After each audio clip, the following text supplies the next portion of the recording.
gonna get a water though, but go ahead. Yep. Yeah, I'll do my common, You know what I do at the beginning of every one of these. You know how it goes. I'm waiting for that. Waiting for that YouTube notification on my phone so I can read chat. You know how it goes. Over here. Come on. I see it right there. We're literally live right now. Yeah, I'll do my common, You know what I do at the beginning. There it is. That's my voice. That's my voice that I was just hearing. And now I need to wait for Producer to get back and speak a little bit so I can make sure we hear him too. Okay, wait. Give it a second. What'd you say to me? You saying something to me? Wait, give it a second. I messed with the Discord again. Is it too loud? I don't know. That's what I'm finding out. Wait. Let me put to 100. Is that loud for you? That's not loud for me. Okay, maybe it's the other Discord. Is that loud for you? That's loud for me. Okay, I found the other Discord. How's that? That's fine. Okay. Wait, I need to hear this. Wait. Why are there two Discords? Well, no, I get that, but why is the sound mixer able to mess with that? Maybe it's the other Discord. Is that loud?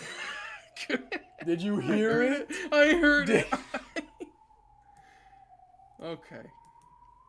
Alright. We're back. Yeah. With more Umineko no Naku Koro ni That's us. Rondo of the Witch and Reasoning. Mm-hmm. Episode 4. Alliance of the Golden Age. Last time, Blue Truth. Blue. Blue text. Big blue. There was more Ange and Maria stuff. Yes. There was Rosa coming home with the train ticket in her pocket. Mainly Maria backstory. Yeah. Or I don't know if you want to call it backstory, but like Maria lore. Mm-hmm. Sakutaro. Yeah. I almost forgot about Sakutaro. Thanks for reminding me about that. Oh, of course. Sakutaro is real! Who are you? And he's Maria's furniture. Yeah. The first. Maybe not the last. Who knows? I don't know. She was pronounced the Witch Apprentice of Creation or something to that effect. Origins. I remember because of Honkai. Oh, yeah. Anytime the word origin is mentioned in any context, my brain immediately, like, short circuits. Because it's such an important thing in the Honkai-verse. Also, we are officially at the point where there's so many... So I've been keeping all of our voices that we, like the characters we voice in a note document. Mm-hmm. And it's at 12-point font. And every time I hit enter, every time there's a new character and I put in the info, right? I put their name and who voices them. Yep. We are now officially with the new characters from the last time at a point where I have to scroll to get to the bottom. Woo! Keep it up, guys. Let's shoot for 40. Yeah, true. 40 pages. All right. Well, I don't know who this is. I'm not sure. I'm gonna wait for if there is a character portrait. I will just read it in my regular voice until we have some clue as to who this is. Okay. So my narrator voice, because that's Yes, I will never forget that. It happened in April of 1987. I received a certain strange request from a friend. There was a large collection of books, the former possessions of a very rich man, that were being sold at auction. I'm starting to feel like this might be Ange, because it's 1987, so there's only a limited selection of people it could be. Yep. And it was thought that some of them might have been extremely valuable to the study of archaeology and folklore, as well as in an occult sense. So this friend wanted to witness their worth confidentially. That was 87. Half a year after the crime on Rokenjima. Oh, correct, okay, madam. Correct. I think this will end up being me. I'm not sure, but I'll take it for correct, now. madam. True. Correct. It was explained that those books had escaped the disaster at Rokenjima. The owner of the island, Miss Ushiromiya Eva, had put them up for auction. She already got all the gold. How much money does she need? More. This was apparently a high-class restaurant. It does look like they're in a skyscraper somewhere. A middle-aged man was sitting across from Ange in a secluded and quiet seat. Amakusa could be seen by the entrance. He was probably keeping a lookout for pursuers from the Sumadara family. Okay, so this is present, like as far into the present as we can possibly be. This is after everything that happened at the beginning of the episode where like she was being hunted down by her family and stuff. Okay. Yeah. Shinzo Abe? The scholarly man across from Ange spoke politely, but with enthusiasm. He didn't lay a finger on the food in front of him, so you could tell how excited he was as he spoke fervently. He was a professor at a certain college, and particularly well known as an authority on Western folklore. He's a Westaboo professor. However, among his life works, that was only a convenient exterior. His true life work was the study of occultism, Western magic, alchemy, and everything else to do with the occult, as well as demonology. He's a wizard. In short, he was the person in the best position to understand the details of Kinzo's research. He's a wizardologist. And we got a little ding-a-ling. Oh. Okay.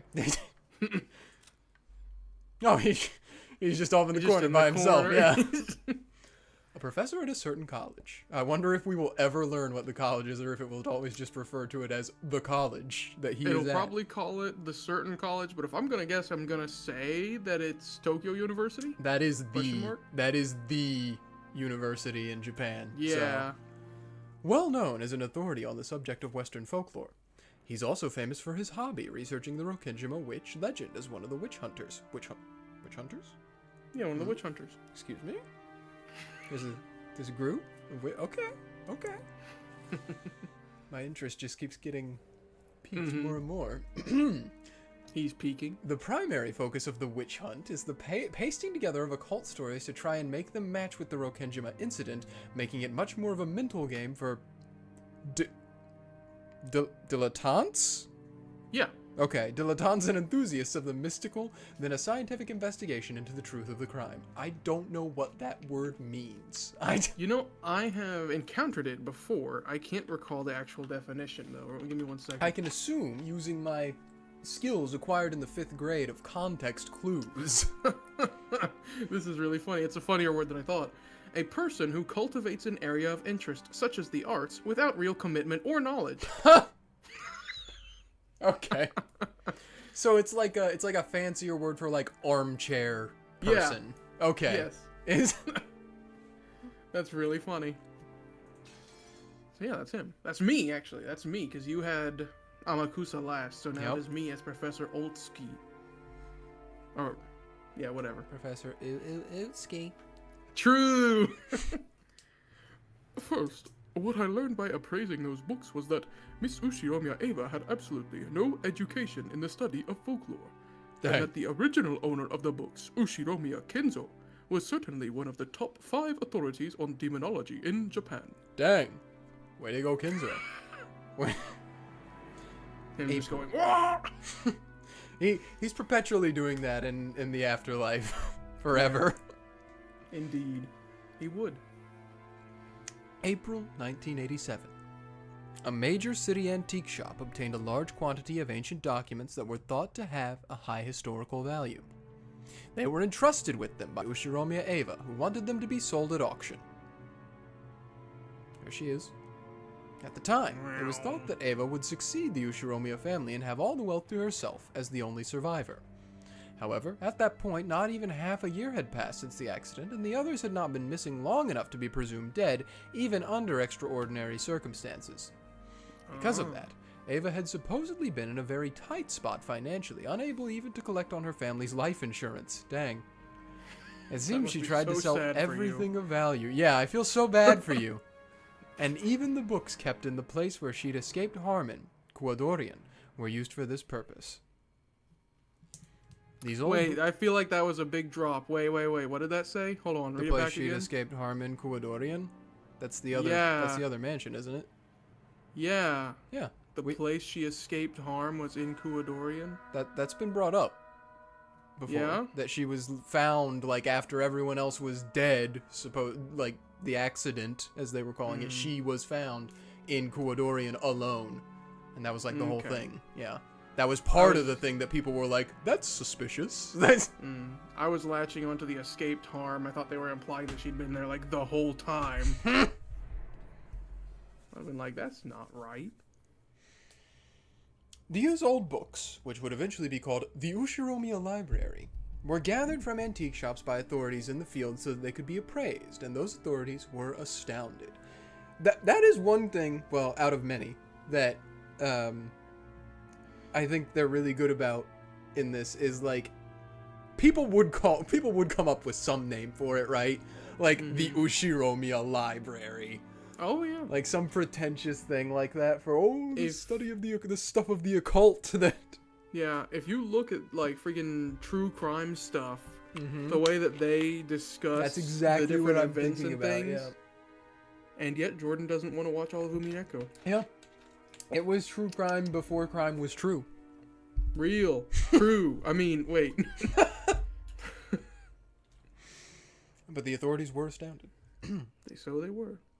At least speaking from the perspective of occultism, the impact of that discovery on the world was comparable to the discovery of the Dead Sea Scrolls. Dang, really? That's crazy. Yeah. Kinzo just been hoarding all that, huh? This is because, contained within the Ushiromiya Library, were many extremely vital documents that had never been found, though their existence had been known of for more than a millennium. Kinzo just has the real, actual Necronomicon. Yeah.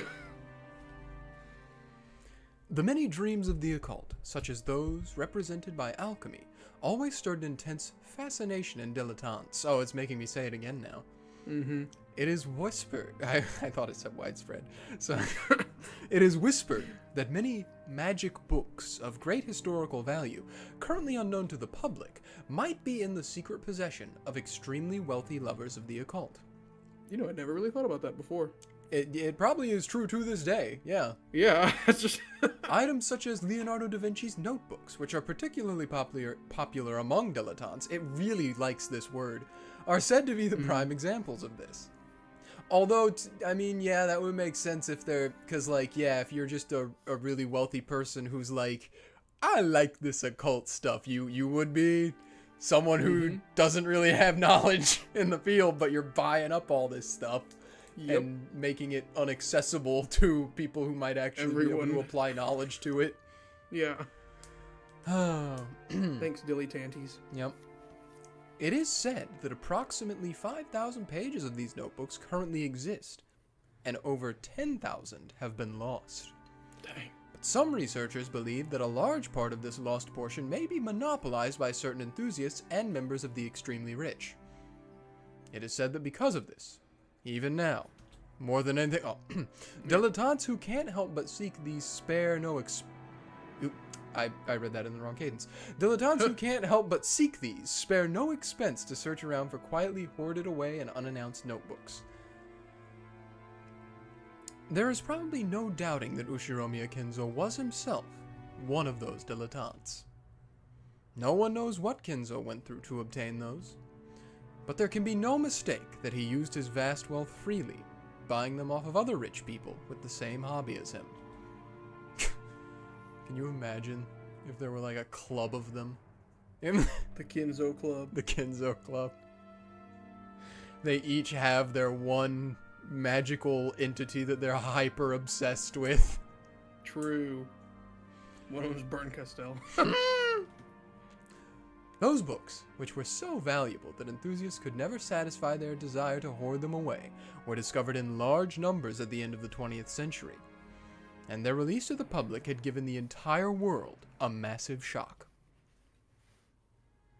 Because of this case, the name Rokenjima became known across the world. The world was also shocked to learn that, in all likelihood, a large number of even more valuable undiscovered books were lost during the accident on Rokenjima. Close enough. Welcome back, Library of Alexandria. Yeah, true. Because of this, the names of Rokenjima and the Ushiromiya Library will remain in our memories for all time. Our memories. That hour probably meant the occult neck of the woods with the same hobby as Kinzo. Because of that incident, the name of Rokenjima had taken on a vital meaning in the world of the occult. There it is. Actually, no, that's not it at all. That's leaving to go to Rokenjima. That's Nijima. Yes. There certainly had been a lot of reporting about the accident on Rokenjima itself, but not on an international level. However, this one part had spread across the world. Taking the image of Rokenjima as a small island in the Izu archipelago, and painting it over as a demonic island where riddles, suspicion, mystery, and the occult met. I mean, not really wrong. No. They don't know that yet. In other words, until Kinzo's library was leaked to the public by Eva, Rokenjima had been merely a nameless island that no one could remember. And certainly not the island of a witch. However, when knowledge of the Ushiromiya library spread all over the planet, Rokenjima's image immediately took on an occult twist. What happened next was the discovery of that message bottle. That's what turned that island into a witch's island. A nameless island in the Izu archipelago began to transition into an island of the occult, the island of the mysterious witch, Beatrice. You might say that, lacking either the Ushiromiya library or the message bottle, the Rokenjima witch legend would never have been established.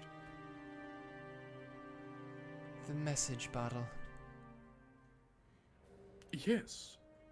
A form of communication to an unspecified target by throwing an empty bottle with a letter sealed inside it into the sea. No, I know what a message bottle is. I was being brooding. They often have words on the letters. No. It was once famous as a way of sending an SOS from a deserted island, but because of the influence of a certain prominent foreign detective novel, it has also become known as a method of confessing the truth after one's own death, like a time-delayed will. The case of the Rokenjima message bottle was certainly one of the latter. I don't know what mystery he's referring to. This is the thing everyone says a fisherman on a nearby island picked up? Correct. We learned that a young fisherman on Shikinejima picked up a wine bottle with a letter in it. This young fisherman kept it just out of curiosity. Then, because Rokenjima had fallen under the world's attention due to the Ushiromiya library, he announced his discovery. Is there any chance that it was a fabrication made by the fisherman? Of course, we weren't able to deny that possibility. The scraps of paper in the wine bottle were signed by a certain member of the Ushiromiya family. A girl named Ushiromiya Maria. Dun dun dun! Ooh. Ooh. True. However, after looking at the writing left on her former belongings, it was confirmed that this message was written in a different person's handwriting. Oh, well, there goes that theory. Yeah. A different person's handwriting? Correct. At the very least, I believe there can be no doubt that it was written by a person more skilled at writing and of a greater age than her. There's a very high likelihood that someone faked her name when they wrote it. Unless it was her from the future. It was Maria all caps. Yeah. Therefore, at that point in time, the contents of those scraps of paper were thought to have a very low credibility. However, later on, it was confirmed that a similar message bottle had been recovered from the nearby ocean on the day of the accident by the police in their search for lost articles, and this caused a sensation. It seems that, due to evidence from the surrounding area and the fact that the bottle had been sealed, the police had decided that its likelihood of being a fabrication was low, and that it had been abandoned no earlier than a few days before the accident. And the handwriting for both matched. This caused the credibility of the scraps of paper discovered by the fisherman to rise. it seems magazines and the like have reported on the contents of that message bottle repeatedly. But would you like an explanation? No. I know about it, more or less. Why do I feel like I'm a tutorial person? And now I'm going to explain it to the audience so they will also know about it as well. Yeah. Many scraps of paper had been stuffed into both of the wine bottles. It was an extensive notebook written by someone calling themselves Ushiromiya Maria, but who wasn't Maria, and which told of the events starting the day before the accident and up until the day of the accident in a diary-like way. And its contents had been the beginning of The Witch's Legend Serial Murder Incident. That's a mouthful. As well as The Golden Witch Beatrice's Puzzle. That one's easier. Mm-hmm. Let's stick with the latter. I like that one better. Yeah. I couldn't find the novel I was looking for. Oh. Probably an Agatha Christie. I don't know. This bizarre diary-style notebook described how the Ushiromiya family members nailed down on the island by the typhoon were caught up in a ceremony for the resurrection of a witch and killed one by one in inexplicable ways. Also, if you know the novel, comment down below. True. Or chat right now. And in the end, the Golden Witch Beatrice revived, and everything was flung into the Golden Land. It was written almost as though it was a complete account of the events on those days. Also, it depicted the current situation on the island at the time in great detail. And the former servants who used to work for the Ushiromiya family gave testimony that it had definitely been written by a human who knew the inside details of the island. So, because of a combination of the occult boom from that strange fantasy novel and the Ushiromiya library, as well as the fact that the truth remained shrouded in darkness, the legend of the Rokenjima witch was born? Yeah. Correct. More than 10 years have already passed since that case, and it is still the focus of interest for occult enthusiasts across the world. No, to the contrary, you could say that it has become increasingly deified as time passes. There are still many enthusiasts who try to secretly land on Rokenjima, even though it's prohibited. I know we really rag on it, but just imagining this in, like, the modern context of the 2020s, so many, like, true crimes would get on this, man. It would be unbearable. They would, like, eventually just lift the ban and probably... Well, the Japanese aren't the type to, like, exploit that, so I don't think it would become, like, a tourist destination, but they would open it up. Imagine it right now. I can see, like, the thumbnails, and it's, like, the island. It's, like, blacked out. It's got a big black bar over it, and, like, the video is called, like, the worst murder case in the history of Japan. True. The unsolved murders of 1986. Yeah, I'm trying to think what would be some other ones. I don't know. I don't watch true crime enough. They did the unthinkable. Yeah. I don't know. My Kinzo theory. I don't know. Oh. Could there be another message bottle that has still not been discovered? And on that day, what really happened on that island? There is still much to be discussed. As though he had finally remembered that he'd been going on and on for some time, the man took a gulp of water. He's in his element. His pottage was getting cold, but it seemed that the man's hunger had already been blown away. I'm pretty sure I heard the fisherman's scraps of paper and the police's scraps of paper had completely different contents. Correct. Due to that, interest in the Rokenjima mystery increased even further. Inside both bottles were diary-style notebooks on which was written an account from the day before the accident until the day of the accident. However, while both of their contents described the same 2-day period, they were completely different. It was as though one was the truth and one was a lie.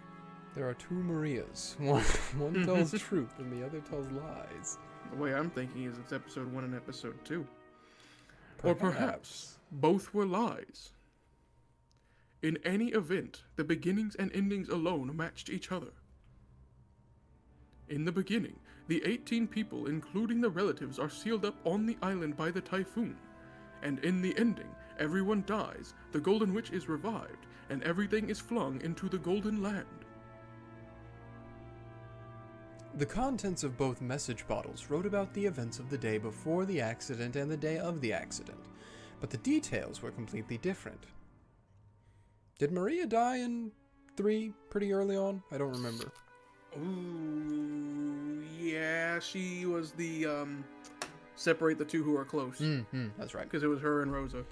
Both diaries outline a serial murder following the epitaph of the witch, but the order of the sacrifices, the way they died, and even the tale of the 2 days were different. However, in both, everyone died in the end and the witch revived, making for the same general plot.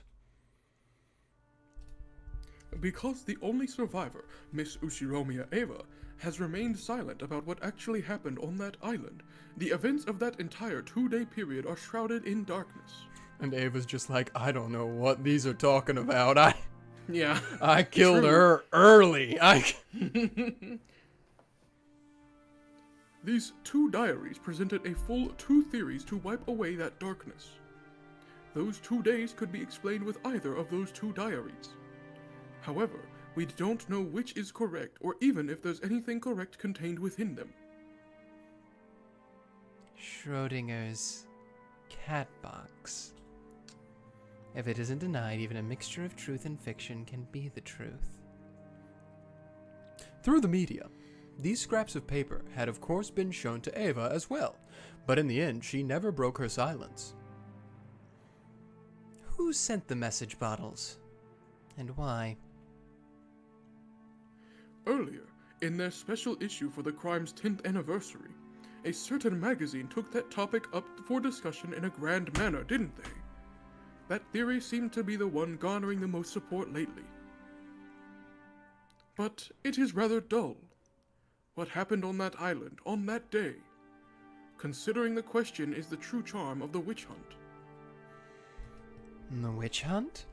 Oh, is Ange gonna give us the answer? Yes, the Rokenjima witch hunt is the name of a group of enthusiasts who try to explain the truth of that crime from an occult perspective. Discussion of the mysteries that surround Rokenjima, from the Ushiromiya Library to the mysterious 2-day period to the legend of the Golden Witch, is flourishing even today among enthusiasts. Actual real statement for all time. For the 10-year anniversary, an international convention was held in New York. I also participated as a representative of Japan. I imagine he's pogging right now, waiting for her to clap. And she just has that look that she always does. I was able to intermingle with zealous overseas witch hunters in many ways. Witches are a very popular category overseas. The age span of the participants stretched from elementary schoolers at the bottom, all the way to famous cultural figures at the top. Even in Japan in recent years, there was finally... You probably don't need any more explanation, but he's one of the most famous Rokenjima witch hunters in Japan. I like to imagine, just because it's like the 90s, I don't know, someone really well known in the US was like Al Gore. I was thinking Dick Cheney. Dick Cheney. Dick Cheney's entire motivation for going into Iraq was actually he thought there was something there revolving around witches. Yes. You don't understand, Bush. Listen, he's the Lambda Delta guy. I finally found something. Saddam's hiding it from me, Bush. He sits there and he says, "Don't you want America to be great? Tea? Don't you want to... But think perhaps for a second that the world stage is like a game of rock, paper, scissors. And America is paper. But what if we could still overcome the scissors? Yeah. Oh. New headcanon just dropped. Even though I didn't ask for anything more, he kept continuing on all excitedly by himself. As I swirled the see what he's doing to my head? As I swirled the thin film of my pottage with my spoon, I shrugged my shoulders and sighed. Looks like researching about the message bottle really was a waste of time. Don't stop thinking, Ange. No. If there's one thing I've found, it's that the notebook supposedly written by Maria One-chan was actually written by a different person faking her name. And that person wrote up an occult legend on their own, put it into the bottle as though it was the truth, and then threw it into the sea. I have a question. Why would they go to all the trouble of writing so much in order to prepare a suspicious letter like that? With a message bottle, there'd be no guarantee that it'd ever pass into anyone's hands. If their luck had been bad, it could have sunk into the ocean, never to be seen by anyone. And even if someone had picked it up, they might not have cared about it and thrown it away. Remember what Beatrice said about magic and Kinzo's magic? You have to have a chance. To have a chance. It's always that Miracles. roulette. If there's any chance a miracle can happen, Ange, That's Parker when still magic makes it happen. happens. why would they entrust their confession of the truth to the sea with such an uncertain method? Those Battler siblings. I know. They're too certainty pilled, too rational pilled. Also, new name for Burn Castell just dropped. Forget Burn. I'm calling her Burnk. Anyway. And why would they write up multiple differing tales? I feel like this information is now available to. Well, no, I guess this is board you, not. Okay, yeah, I need to remember to separate those two, the board and the not board. I'm sure which you probably has access to this information, but If there had been one message bottle, claiming that its story was the truth might be reckless but not impossible. However, because there were two, that made both of them doubtful. If someone was plotting to make out those 2 days to be the work of a witch, then they really did go one step too far. And because there were two, it suggests that an undiscovered third one, or possibly even more, might exist, an unknowable third story. Exact. In other words, the two differing contents makes both of them harder and harder to swallow. But despite that, the contents of both matched in that they told of a witch in a tale. So, is that the main point the writer wanted to get across to us? Yeah. It seems to me that the only possible explanation is that someone who wanted to give rise to an illusion of a witch carried out this crime for their own enjoyment. However, the 17 people other than Aunt Ava lost their lives, and a vast wealth, or maybe even 10 tons of gold, had moved around secretly in the darkness. It doesn't feel right for a confession occurring after all that to bring up this illusion of the witch. Even if we ignore the magazine's theories, it's very doubtful that the message bottle really was a diary. After all, the amount of writing was massive. It's hard to imagine that someone actually caught up in the middle of a serial murder like that would be able to calmly write it down. Have you met Maria? True. In that case, it's probably more realistic that this diary was written slowly over a long period of time up until the day prior to the accident.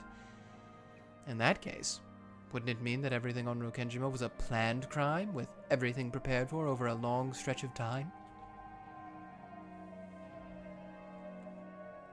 The fact that Aunt Ava left this world without saying anything is infuriating. She definitely said it on her deathbed. She definitely said that her reason for not telling me the truth was because it was her best way of harassing me. Yeah. By now, it's painfully obvious. Of all the things Aunt Ava did to harass me, this was probably the last and the greatest. I hope it was the last.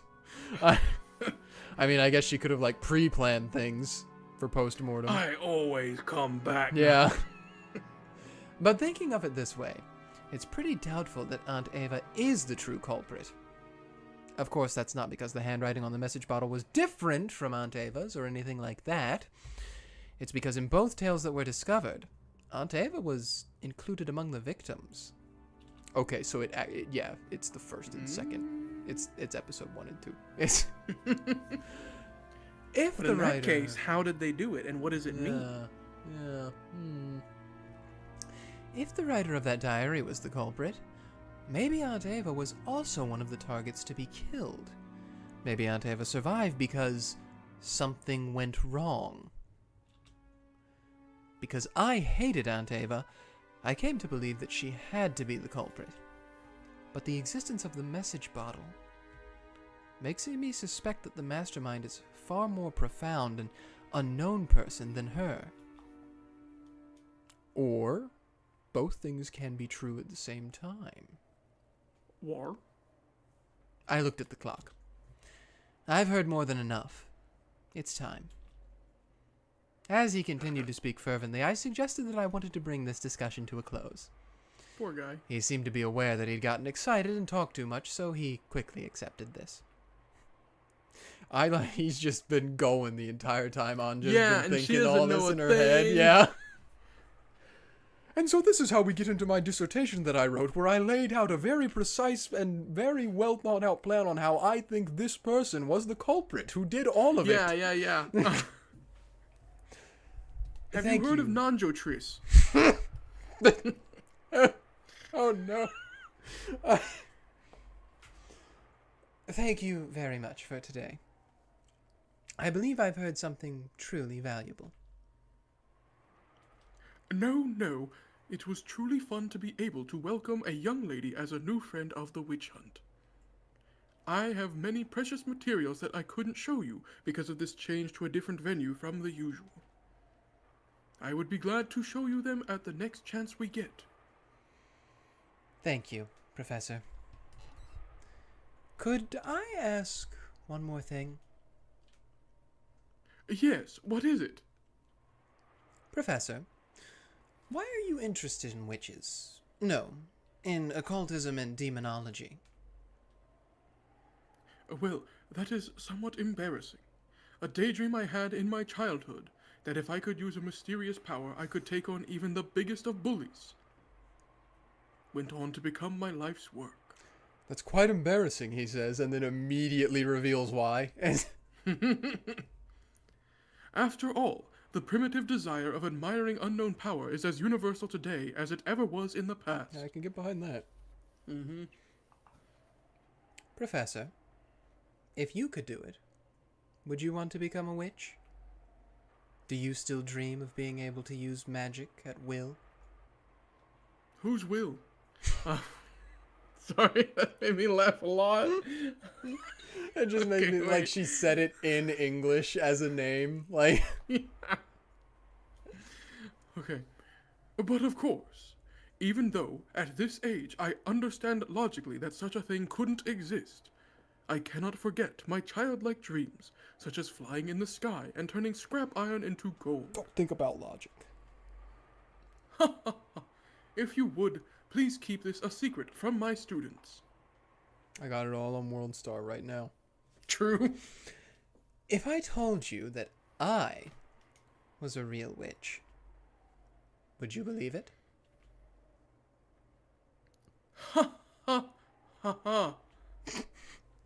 My pet theory from my few experiences with women is that they are all witches.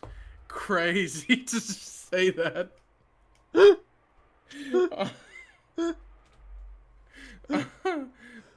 Ange okay, at least she is a good sport about it. Ange snorted at the old professor, who must have been an earnest scholar with barely any Wow, okay, wait. Me who's studying to become a professor right now? Excuse you. Umineko. That's okay, you just gotta not be earnest. An earnest scholar with barely any experience with women.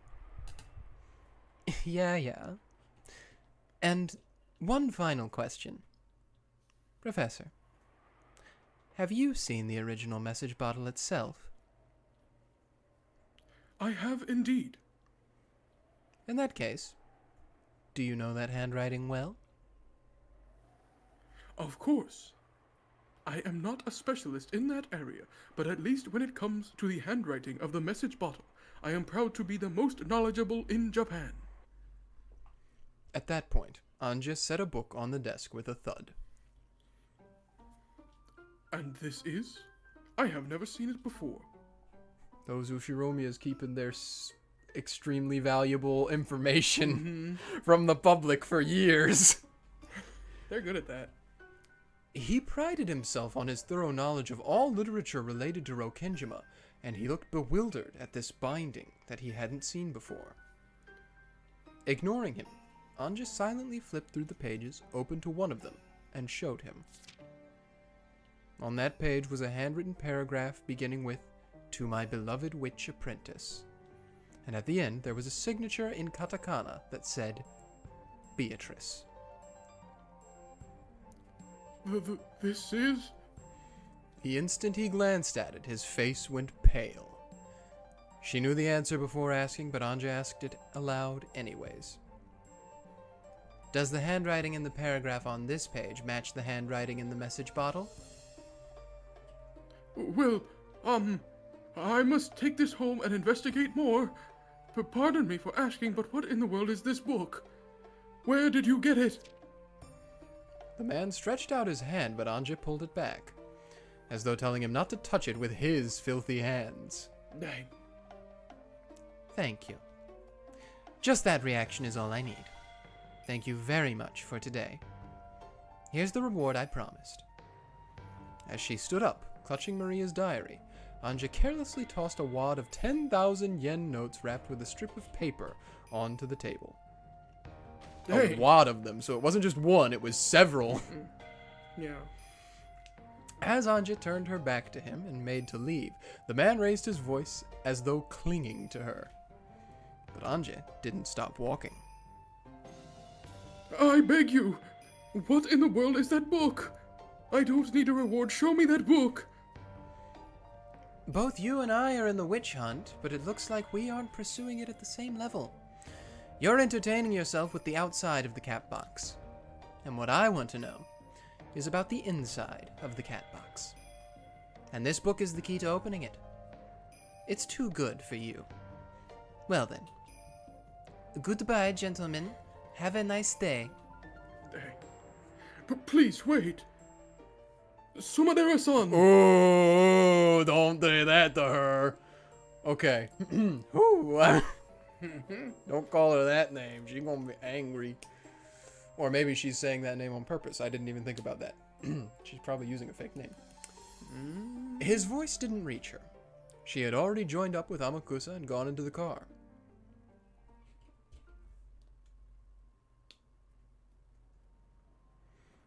Oh god, I've forgotten his voice. Wait. I don't know. Did you find anything? He was cool. I remember that. I tried to make him cool. Only at the very end. I forgot about this. Her in the back seat. The other way she sits, yeah. The one who wrote the message bottles was Beatrice herself. Cool. So, you've concluded that the witch actually exists. Who knows? Mind if I sleep? I'll bet that talkative professor gets lost in his own little world in lectures and makes a lot of kids fall asleep. Please, go ahead. Take a rest. Still, that went really well. That guy believed I was a Sumadara until the very end. Okay, so she was using a fake name. The Sumadara family had set up a web beforehand around any people Ange might try to contact. They had offered a reward to anyone who could take Ushiromiya Ange into custody if she appeared. Ange had foreseen that and had snatched it away. She had called herself Sumadara, and after cleverly tricking the man by saying her own subordinates would set up an ambush, so he didn't need to worry about it, she had taken him outside. So, when the Sumadara family pursuers reached the professor's house, there was no longer anyone there. According to the family, a young man and woman calling themselves Sumadara visited this morning, took the professor out with them, and have still not returned. There's a chance we were outmaneuvered. I don't remember what voice I did for her, but I need to fix it anyway, so let's just work on this, alright? Too many character syndrome. Yeah. What a bad child, Ange-chan. I wonder if that craftiness is from Ne-san's blood. That was pretty close if I'm remembering what it was. Okay. To think she'd casually take on the name Sumadera after saying she'd hate to go by it so often. Ho ho ho ho ho ho. The professor should be returning soon. Man's gonna get all his nails ripped off. When he does, we must serve him some tea. Yes. Understood. This music. I wonder if she thinks she's leading me around by the nose. What a naughty child.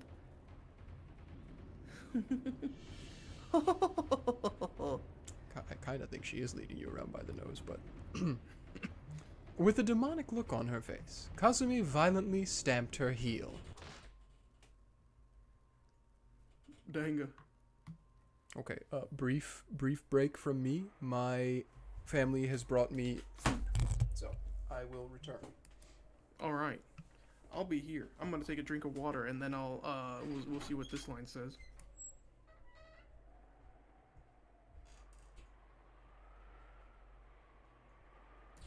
All right. Well. Still slowly going through this chapter. More Ange lore. Ange lore. That sounds cool. Oh, we got a ways to go still yet. I always on my other monitor keep up the outline for the sake of... Now, I'll say if this is your first time tuning in, I have already played through Umineko. I already know everything, more or less. I know as much as I know. But I always keep the outline open on the other monitor, so that way we know what's a good end spot for the streams. Because I don't want us to stop in the middle of something with action. And we still got a ways to go for episode 4, but I really like episode 4. I don't know if I can say it's my favorite. I don't know. You at home should tell us what your favorite episode of Umineko is. And if you can give a reason why without spoiling, I would encourage you to do that as well. Hard to say. Going through it again now, I'm reminding myself what I like. I really enjoy episode 3. I really like episode 3 a lot, but I don't know. I also really like episode 4. 2 is fine. One's the intro. I really like Rosa though, so I do like episode 2. I like them all, but if I had to pick one favorite, I don't know. But I'm also really gonna like episode 5 for the some of the people we get to meet. But I don't know. We'll build up to that, I suppose. If you've never been with Umineko before and you're here with us now, welcome. I hope you're enjoying it. We're hoping to, we already mentioned this before, but we're hoping to do this more often once we finish other games. I'm back. Phone guy? Hello? Hello? It's him. I've been meaning to get this message to you. I don't remember how it goes. I don't know. 5 Nights at Beatrice's. 5 Nights at Rokenjima. Fnar. All of the animatronics are the several different witches. See, I almost feel Oh my like... god, they fit the color coding. Yeah, they do. Beatrice is Freddy. Vercastell's Bonnie. Yep. And Lambda Delta's Chica. Yep. No way. That's crazy. It's true. It's just what they say is true. Oh man, I've stumbled across this revelation. Sorry, I'm getting my things in order now that I've got a sandwich. Well, you gotta get them things in order. If you don't have them in order, what are you even doing, you know? Yeah, exactly. All right. I'm guessing that this is Kasumi. But I'll just read it for now. Yeah. Nope, never mind. Oh, yeah, wrong. Okay, that was a good... I'll teach you about my magic of origins. No, I taught you before, right? And you used it before. Did you forget? You were also a witch apprentice, Ange, with your name entered into the mariage Sorcière? That's how it's... Yeah. Sorcière, weren't you?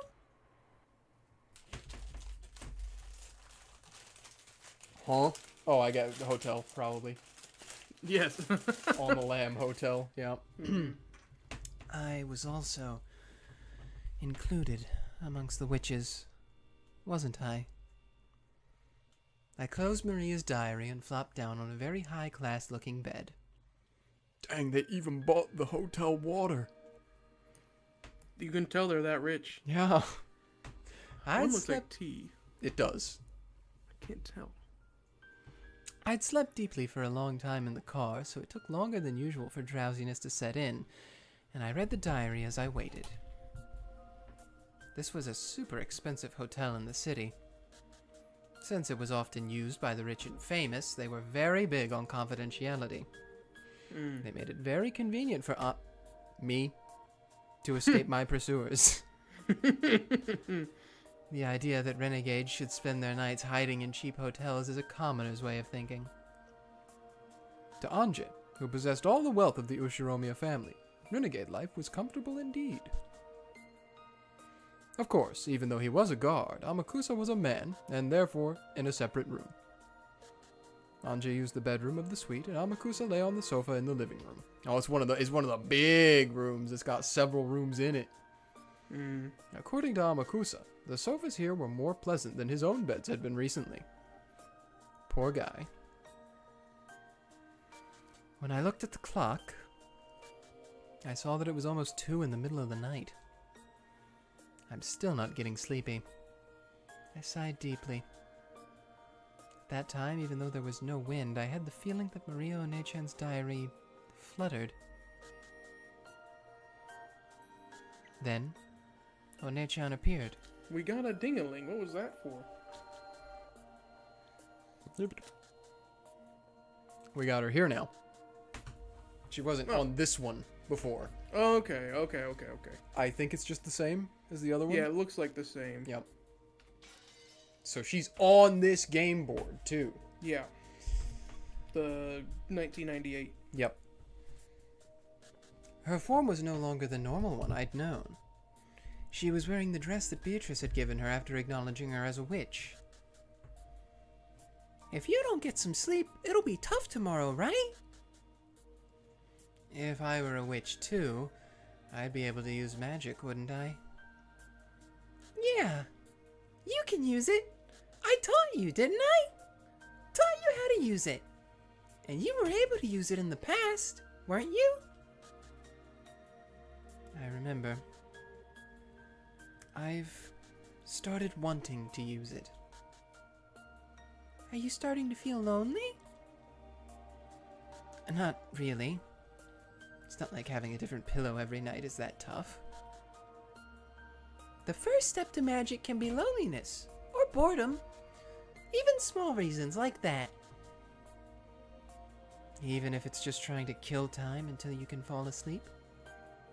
Yeah! I'm glad you remembered about magic one more time. Ellipses. Ellipses. Ellipsius. It's been quite a long time since I last used magic. At one point, with Maria One-chan's introduction, I touched a corner of it and opened the door a tiny bit. So, I should still remember that sensation. Right now, your magical power has declined significantly, Ange. If you don't devote yourself to the basics, it'll be hard, okay? Sure. Checking all directions. Securing a quiet space. What about Amakusa-san? He's sleeping. I like to imagine he's like snoring violently. Yeah. After opening the door to the living room a crack, I could see the blanket caterpillar on the sofa roll over in its sleep. With your magical strength as weak as it is now, the anti-magic power is affecting you too much. Not just the sight of people, but voices, sounds, and even the presence of people will get in the way of your magic. Sever those completely. I thought it said several. Like how ancient magicians shut themselves up in ateliers to preserve their isolation. Again, not sure. I remember. The very existence of humans blocks magic. Therefore, the very act of showing magic to people is the sign of a high-level witch. Obtain a quiet space for yourself alone. Hey, it just says it's a workshop in French. That should be enough to prepare a space to use magic. Next is the vessel. Right now, it's important for your bike to at least have training wheels. No, a chain. This is, of course, impossible. Ange rubbed her own head. She wore hair accessories there, with pink gems attached. They felt a little childish for Ange, but she never took them off, not even for a single day. Yeah, it really will be impossible for you now, Ange.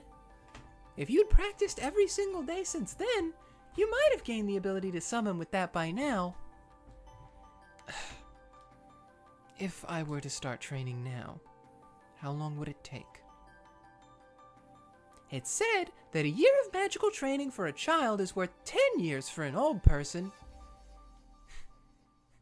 I like how she just lumps old person for anyone like above 12. Yeah. You True need though, a she's lot- real. Yeah. You need a lot of determination. You mean like Ushiromiya Kinzo? Yep, yeah. Mm-hmm. Become insane. That is how much determination you need, is to literally lose your mind. I hope to one day achieve that level of Delulu. Yeah. I mean, everyone keeps saying it, but honestly, in its own way, it's admirable, even though he's a terrible person. Mm-hmm. So, just like the piano and the violin, getting a special education from a young age is huge when it comes to magic. With most things. That's when your brain's malleable. Is when you're little. As you are now, your power is weakened since the time you were first able to use magic, Ange. Don't overdo it, and devote yourself to the basics. After stubbornly rubbing those things on my head one more time, I gave up. It's just everything that's been going on the last few days, you know, my tongue. It's been a lot. It's just a little meh. Then I started fishing through the knapsack, looking for anything that might make a good vessel. Sakutaro 2? Mm-hmm. Shouldn't this be a perfect vessel? It's been a long time. Yes. With this, I think even you should be able to perform a summons as you are now. And they have no master now. It should be possible for you to become their new master, Ange. Among the things that looked like good vessels, I took the one I thought might possess the strongest magical power, and set it on the side table near the bed with a clatter. What's a clatter? It was a shady-looking, stake-shaped weapon with an occult design inscribed on it. Ain't no way. We getting a crossover episode with the 7 stakes? It was one of the 7 stakes of purgatory, which the witch used to offer sacrifices, and they have no master now. Interesting. When the police had been searching the family's possessions, they had collected a large amount of junk. After the investigation had finished, these had been politely returned to the Ushiromiya family. Finding something that I'd seen in the pictures of Maria's diary, I took it home with me. Interesting. Originally, there were 7 stakes of purgatory. How pitiful. Now, she's the only one left. Whoa. What happened? What happened? Not my 7 on air chance. No. Yep. One-chan smiled, Too good. looking lonely. I feel you, Maria. Not my, as Battler would put it, 7 big titty one-chans. I pulled another book out of the knapsack. This was also old-fashioned, and you could tell that it was an occult book just by looking at it. But its contents were plain. It was one of Maria One-chan's elaborate notebooks. This wasn't a diary. This was a grimoire, which she had written as a witch. The 7 Stakes of Purgatory are Beatrice's furniture, created by her and employed only for her sake. But since Beatrice is also a witch of the Mariage Sorcière, they could be employed by Maria, a witch of the same alliance. For that reason, the method of summoning the 7 Stakes of Purgatory and how to handle them was written about in great detail in Maria Onechan's grimoire. And, as another person with their name registered in that alliance, I was also permitted to employ them. How did she get in the alliance? I don't know if that was ever explained to us. It shouldn't have been yet. Yeah. Interesting. Because, as far as I can tell, she is at odds with Beatrice right now because she's trying to help Battler Oni-chan, I should say. So, interesting. I wonder why she would be in that alliance. I assume we'll find out eventually. Which of the 7 sisters is this stake? Their characteristics are written about well in my grimoire. The sisters of the 7 Stakes really hate it when you get their names wrong. Remember their names well before summoning them. That's why Battler just calls them by Big T. A pact page told me of the 7 Stakes of Purgatory. It described the 7 sisters in great detail. Yes, I think I memorized almost this entire page once in the past. The more I read it, the more I started to remember. By the pictures and characteristics written on the grimoire, I could tell that the stake in my hand was Mammon's stake. That's you. That is me. In the past, I hadn't had any stakes, so I'd summoned them without any vessel. So this was the first time I'd clearly seen any of the 7 stakes, let alone Mammon.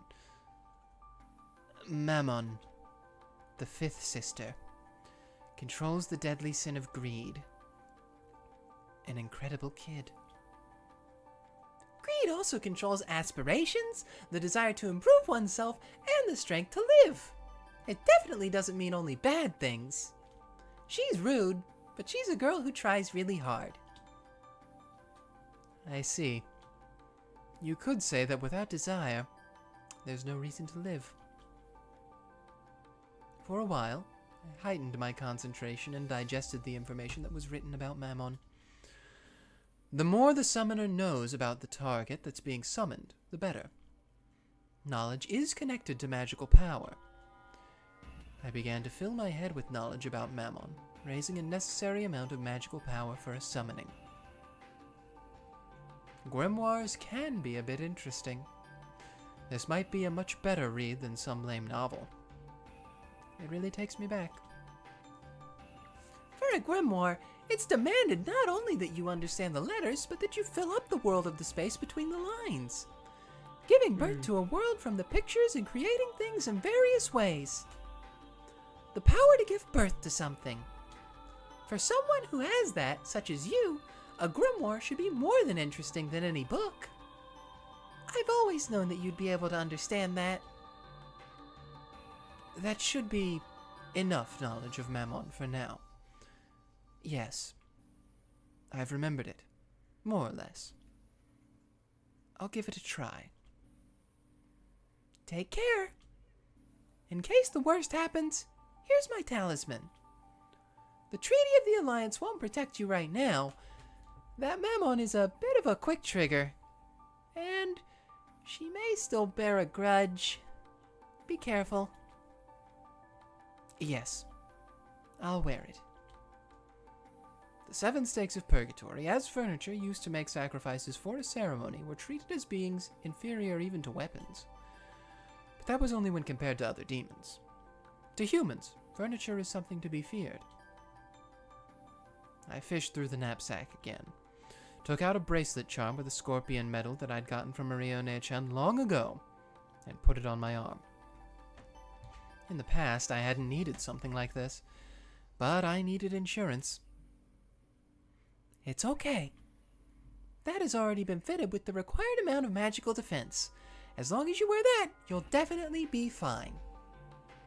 Maria Onechan's magic power, which had been specially put into this charm, had been enough to earn even Beatrice's admiration. While it may have looked like something cheap to a human who couldn't understand magic, its magical worth was incalculable. Mammon time? No. Come. Arise. Forgive the sin. One of the 7 stakes of purgatory. Mammon of greed. Ooh, I don't know if we've heard this before. No. This Take a is a bite of song myself. called Surrounding.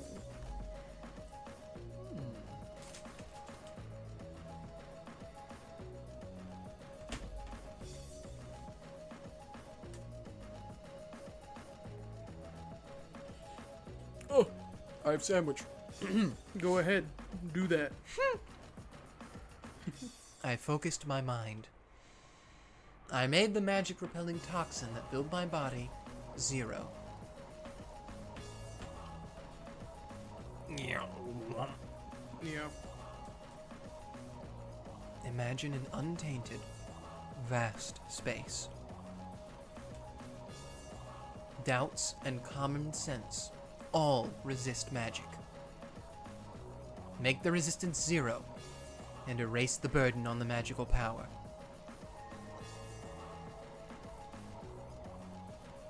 Inside my head was the image of a vast space.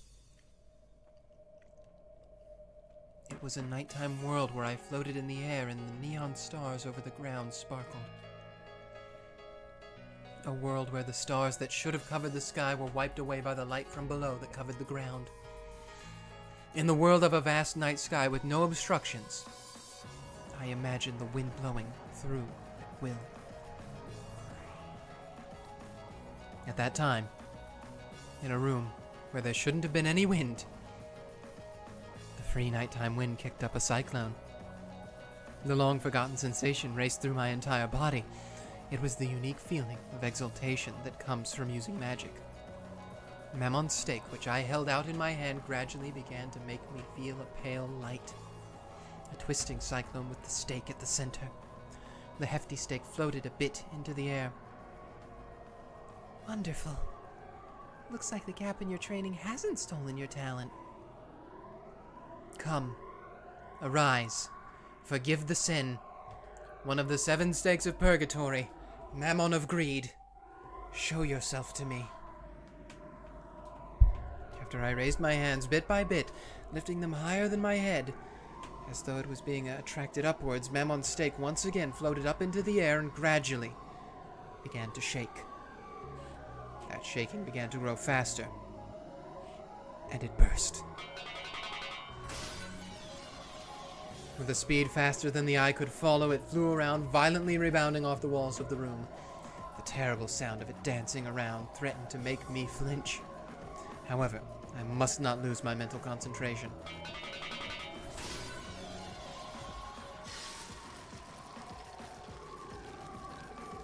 Then, the stake, which had been flying around at an incredible speed, finally stopped and faced me. It was in the air just a few centimeters away from my forehead, and held back from the defensive barrier created by the scorpion charm. It had tried to break the defensive barrier, eating into it with an incredible power, but Maria One-chan's barrier wouldn't be broken so easily. That'd be me, probably. If it's Mammon, you know what that means. It's no use. I can't break it. Mammon. Yep. The stake muttered that hatefully. It was probably safe to say that the scorpion charm saved me. Without that, my attempt at killing time until I'd got sleepy would have killed my time for all eternity.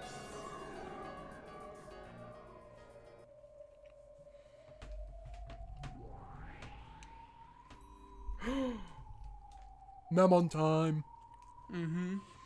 When Mammon's stake realized that it was unable to gouge me, it gave up and grew docile, changing its form from that of a stake into a human. In that same old outfit that I'd never been able to walk around outside in. That someone finally said it.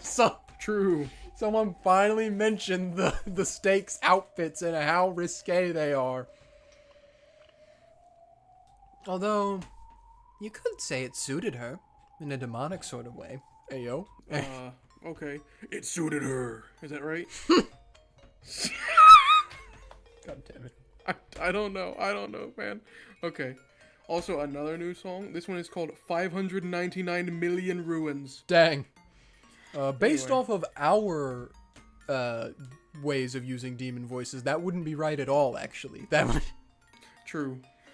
It would be more something either like a distinguished butler or a cute anime girl. Kira? Is that Ange-sama? But that magical power is pretty shabby. Gee, thanks. Are you really Ange-sama? It's been a long time, Mammon. I see your voice hasn't changed a bit. Have you been well? And here I was convinced that furniture that's already fulfilled its function just gets left to rust away in a closet. So, what kind of sideshow is this? Oh, we're not done, bitch. The board's still going on in 1998. True. It ain't over until I say it's over. I'm gonna didn't hear get no my bell. One-chan back. You aren't gonna say that you're my owner, are you? Yes! Ange is your master! Lady Maria! How unsightly of me. Was that barrier just now yours? Oh, look at her face. Oh, never mind. Yes? I thought that as she is now, Ange might have just gotten finished off by you. I lent her a talisman. If Lady Maria says Ange-sama is my master, I cannot refuse. Ange-sama, please, your orders. Tell me everything that happened. If it's me you need, are you going to perform a new ceremony? With new sacrifices? Of course, that's only if you're willing to handle me yourself and get your own hands dirty. Ayo. Hey. That role isn't something I'm asking for anymore. Huh? Any more? Huh? All you have to do is talk with me like you used to. Oh.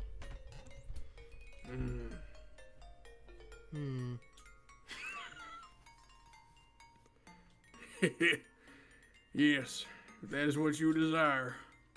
Furniture is furniture because it is used. It is an honor just to be summoned. Ange-sama. Is it time for girl talk? Yeah, girl talk. Mammon had a slightly complicated smile on her face. She accepted her new master because Maria had told her to, but it looked like she hadn't gotten over her discontent at working for Ange, with her frail magical power. I knew somewhere deep in my mind, way back when we first met the Seven Stakes, that that Ange was going to summon her first, and I forgot about it. So I was like, Memon, sure, I'll just give her a funny voice because surely she won't matter very much in the future episodes. I picked the only one that needed a serious voice. Oh well. Perhaps she had some other reason for hating Ange.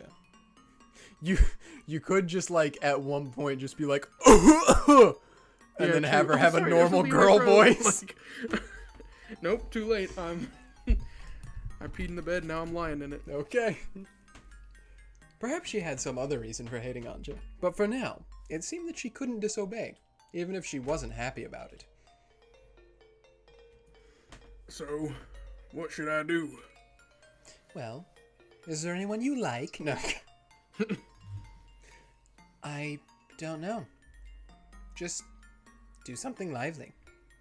Like old times. Well now, this liveliness you're talking about is probably from when we sisters were all together. It may be difficult by myself. Did you forget? That's right. The Seven Sisters were really lively when they got together. But with Ange's magical power now, I think summoning Mammon is the best we can hope for. The stakes for the other six have been lost. My apologies, Lady Maria, but maybe it would be possible to summon the Seven Sisters via my own stake. And have you all share the same steak? If I am to be used, I hope Ange-sama has at least that much power, right? Mammon grinned. Apparently, she wanted me to summon the other sisters without a vessel. I see. Since she's unable to satisfy herself with being summoned alone, she's asking for the other sisters to be summoned as well. I get it. Agreed. Yes. She was like this back then, wasn't she? To furniture, the times during which they are used are bliss. No matter how badly they're exploited, being used is a furniture's joy. On the contrary, regardless of how nice you are to them, not being given a job is more painful than anything in their eyes. Mammon spoke in a challenging way, but she wanted me to summon the other sisters somehow and rescue them from the world of nothingness. If that's the case, all she's got to do is say so. These demon people can never just say what they mean.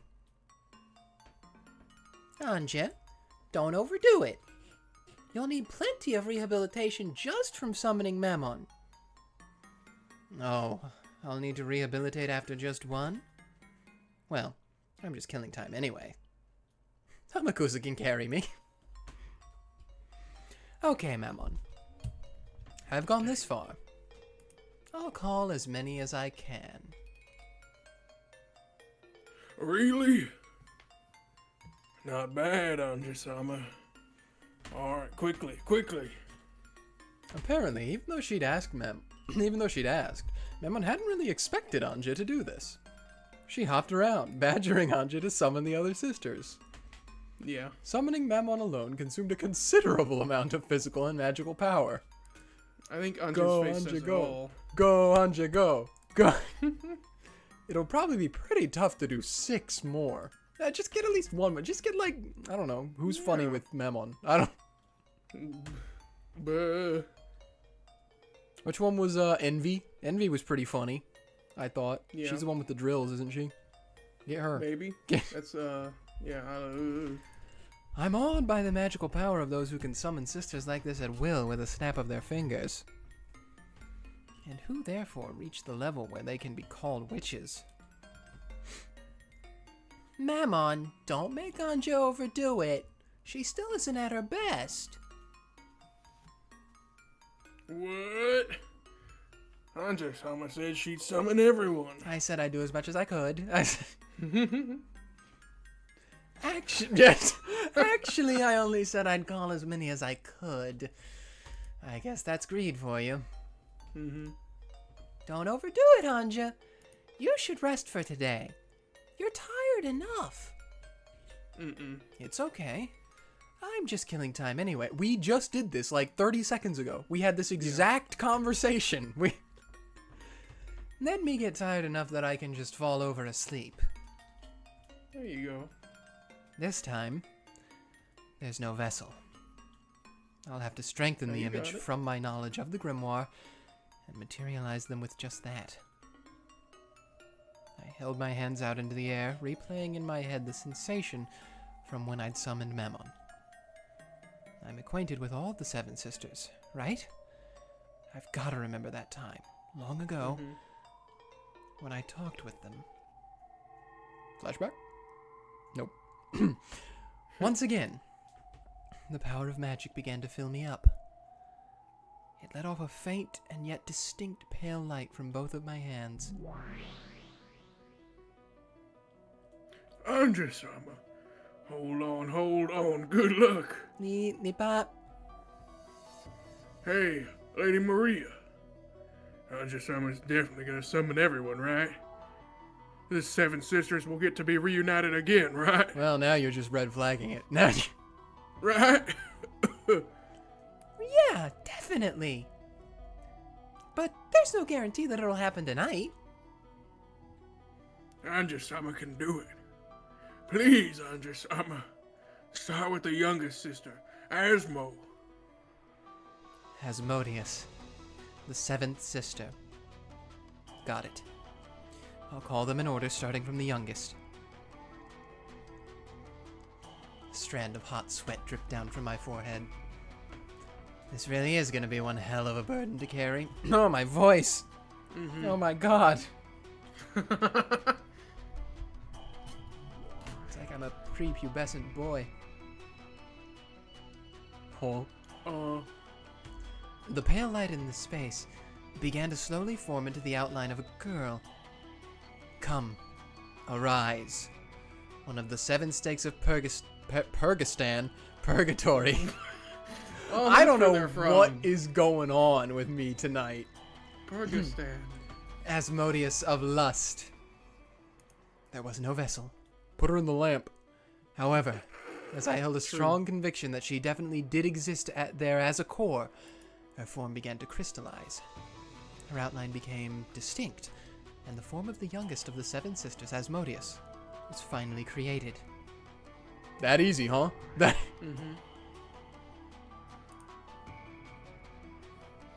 That's me. Asmodeus of Lust, right here. Where is this? Am I alive? Asmo, I'm so glad. Mamon-san! Where in the world is this? Who summoned me? Ange-sama did. Ange-sama said she'd revive all of us. No, I didn't.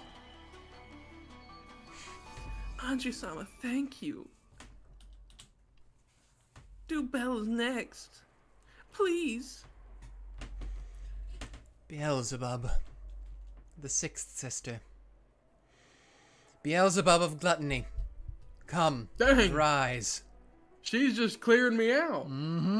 At this rate, I wonder how many I'll be able to summon. If I can't focus. This is probably it. At least she knows her limits. The pale light made an outline and formed into Beelzebub. Okay. Dang. As you, I'm Leviathan, Satan, and Lucifer. So long as what'd she say? One more? She said this. She said Beelzebub would probably be it. Okay. I was gonna say there's only one other stake that I do, and it'd be What if she's crazy wrong, if though? she full What if- stakes me. What if she's I wrong hope though, and not. she's like, wait, I can do one more. Okay, what was your voice? And this is to go even further beyond. I don't remember this one's voice like at all. Was this the cowgirl?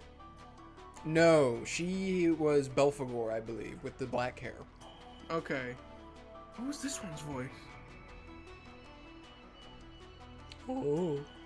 Okay. It's been 10 years. her voice Beelzebub can of change. Gluttony. Right here. Bells! Ange-sama, you're amazing, incredible. Memon and Asmodeus jumped onto Beelzebub, celebrating their reunion. I had summoned 3 people at once. My head was throbbing.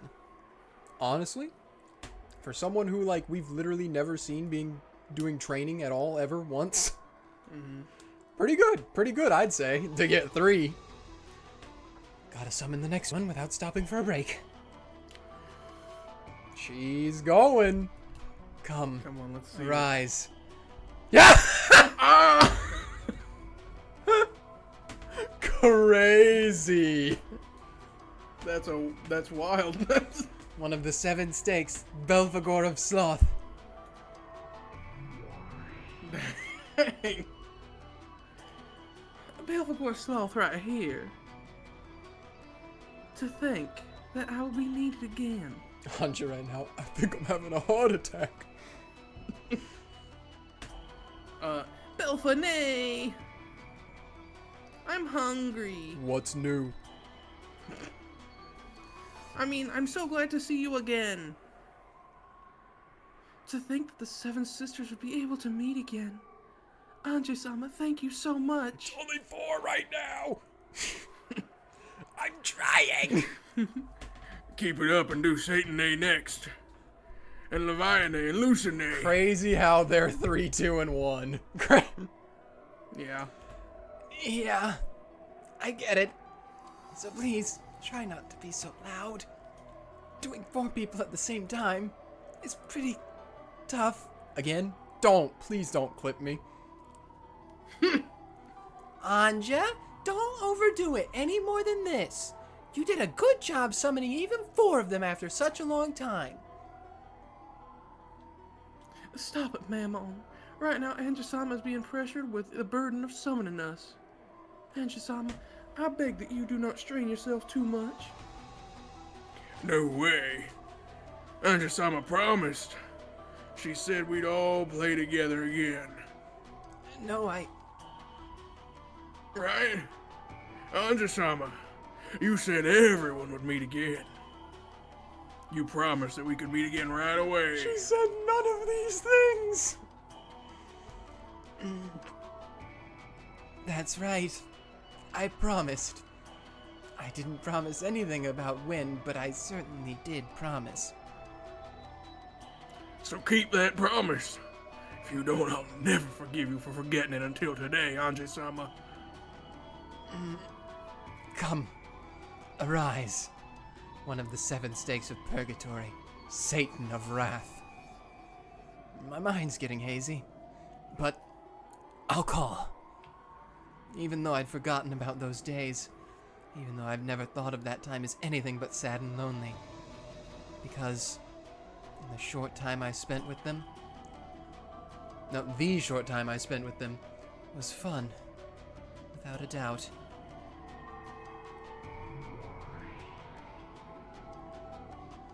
Satan of Wrath, right here. What the hell are you people doing? Don't you realize how much it's burdening Ange-sama just to let us have an idle chat? Satan, who had apparently figured out the situation immediately after being summoned, cried out in a loud voice, telling her sisters off. That loud voice made... Oh, that's me. That loud voice made my consciousness hazy again. We're furniture who have been granted rest by Beatrice, and whose duty has been finished. Not only are you not honored at being given another chance to be of some use, but you're putting a burden on our new master, you disgrace to all furniture. Erase yourselves right away. Yes, it's like Satan A says. I'll erase myself. You all erase yourselves too. In this moment, that's the best way for us to be of use to Ange-sama. No way. Not until everyone's summoned. Same here. I'm hungry. I mean, I'd hate to leave again so soon after being reunited with you all. Don't be so selfish. Come on, erase yourself quickly. Dang. You should erase yourself now. Now, yeah. Come on, Asmo. Disappear right now. Satan is bullying me. It's not fair if you always bully the youngest one. Yes, they really are lively. It doesn't bore me. That's enough. You've surpassed your limits for now, Ange. You're right. Dang. She erased herself. With 5 of them summoned, and messing around as they pleased, the load was far too heavy for me with the meager magical power I had at that moment. This is it. This is what? True. As my consciousness went hazy, I fell over onto the bed.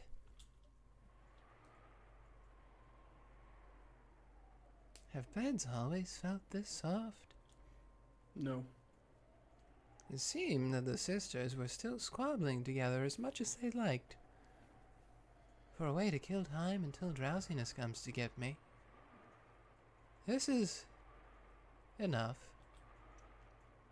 Feeling something warm and nostalgic in the sisters' liveliness, I sank into a world of deep sleep.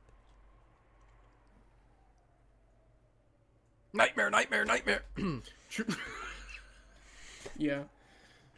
At the entrance to my dream world, I felt Maria One-chan and Sakutaro waiting to receive me. Oh no, please don't. I can't bear to see him again. You worked hard, and good job. Oh! Uryu! I still have such mixed feelings about this. Welcome back, Ange. Welcome back, huh? Then, I should respond like this. I'm home.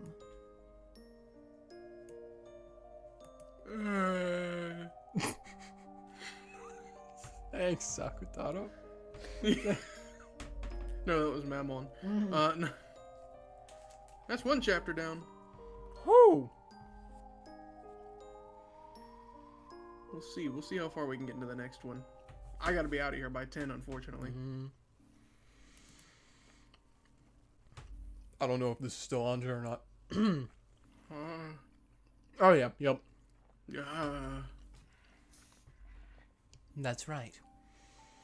Just once in the past, I underwent training in order to step into the world of witches. Oh, I forgot to tell you, but that whole chapter we just read, starting from the professor to the end there, was called Mariage Sorcière. Oh. I accepted that only the power that could save me from those sad, painful days at St. Lucia Academy was the thing called magic. And I received Maria's introduction to the basics. Imagine a vast space. The scene from when I looked down at the mountain's base from a rest stop at the peak.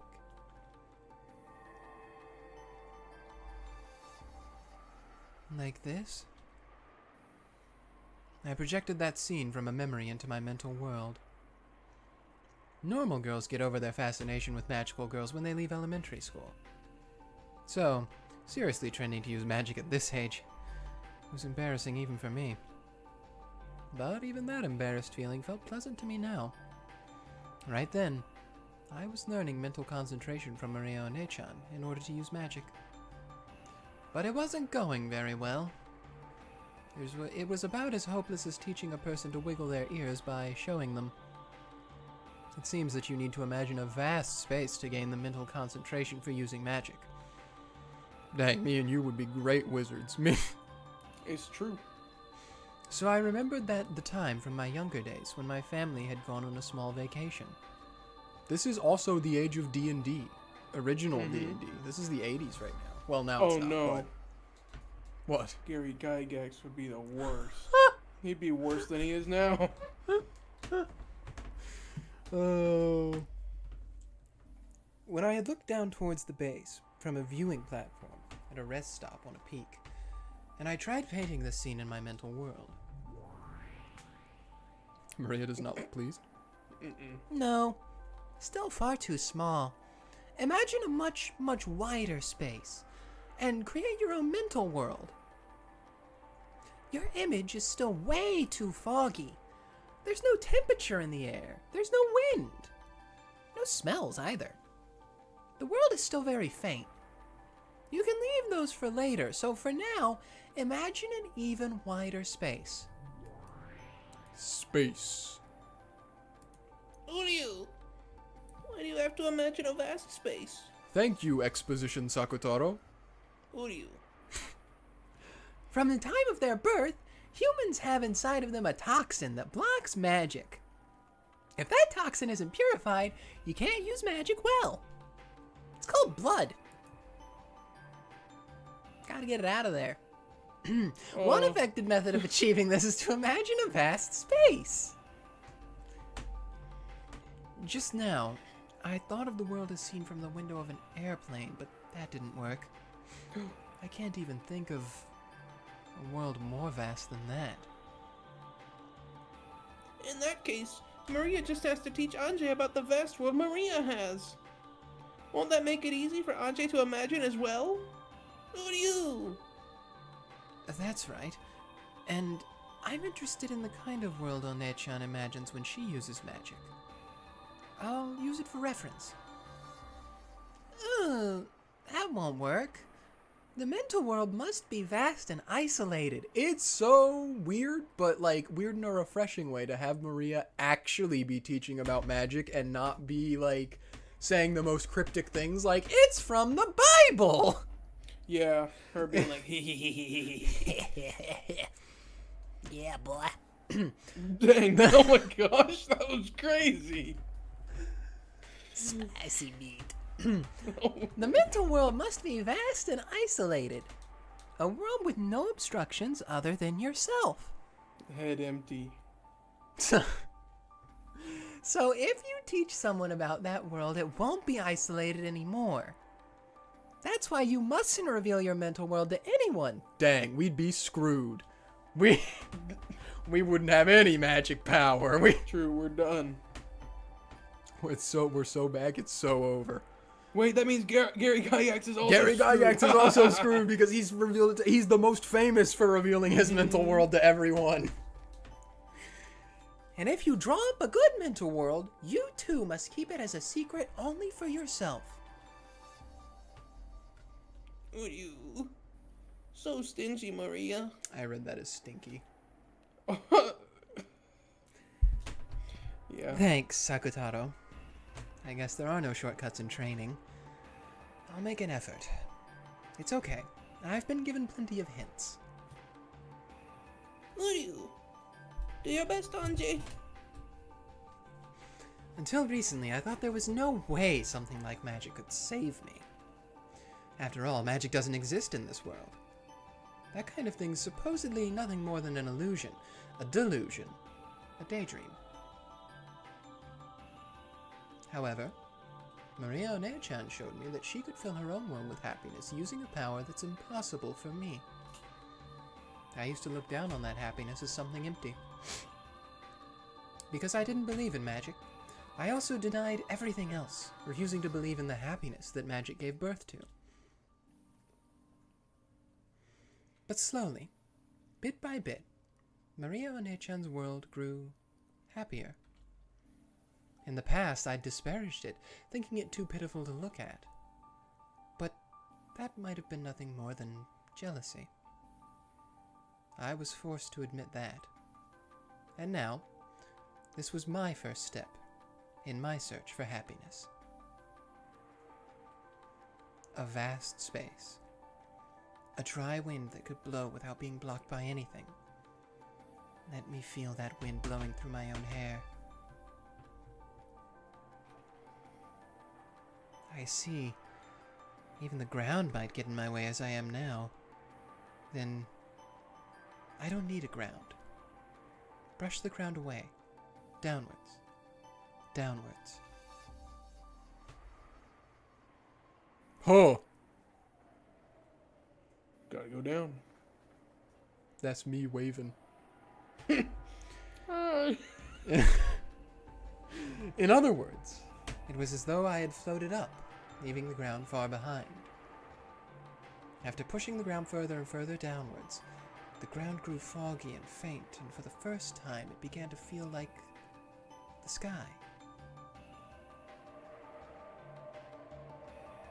Then, I understood its vastness. In that instant, I felt the vivid wind go right through my body. In other words, blowing through me, without any resistance.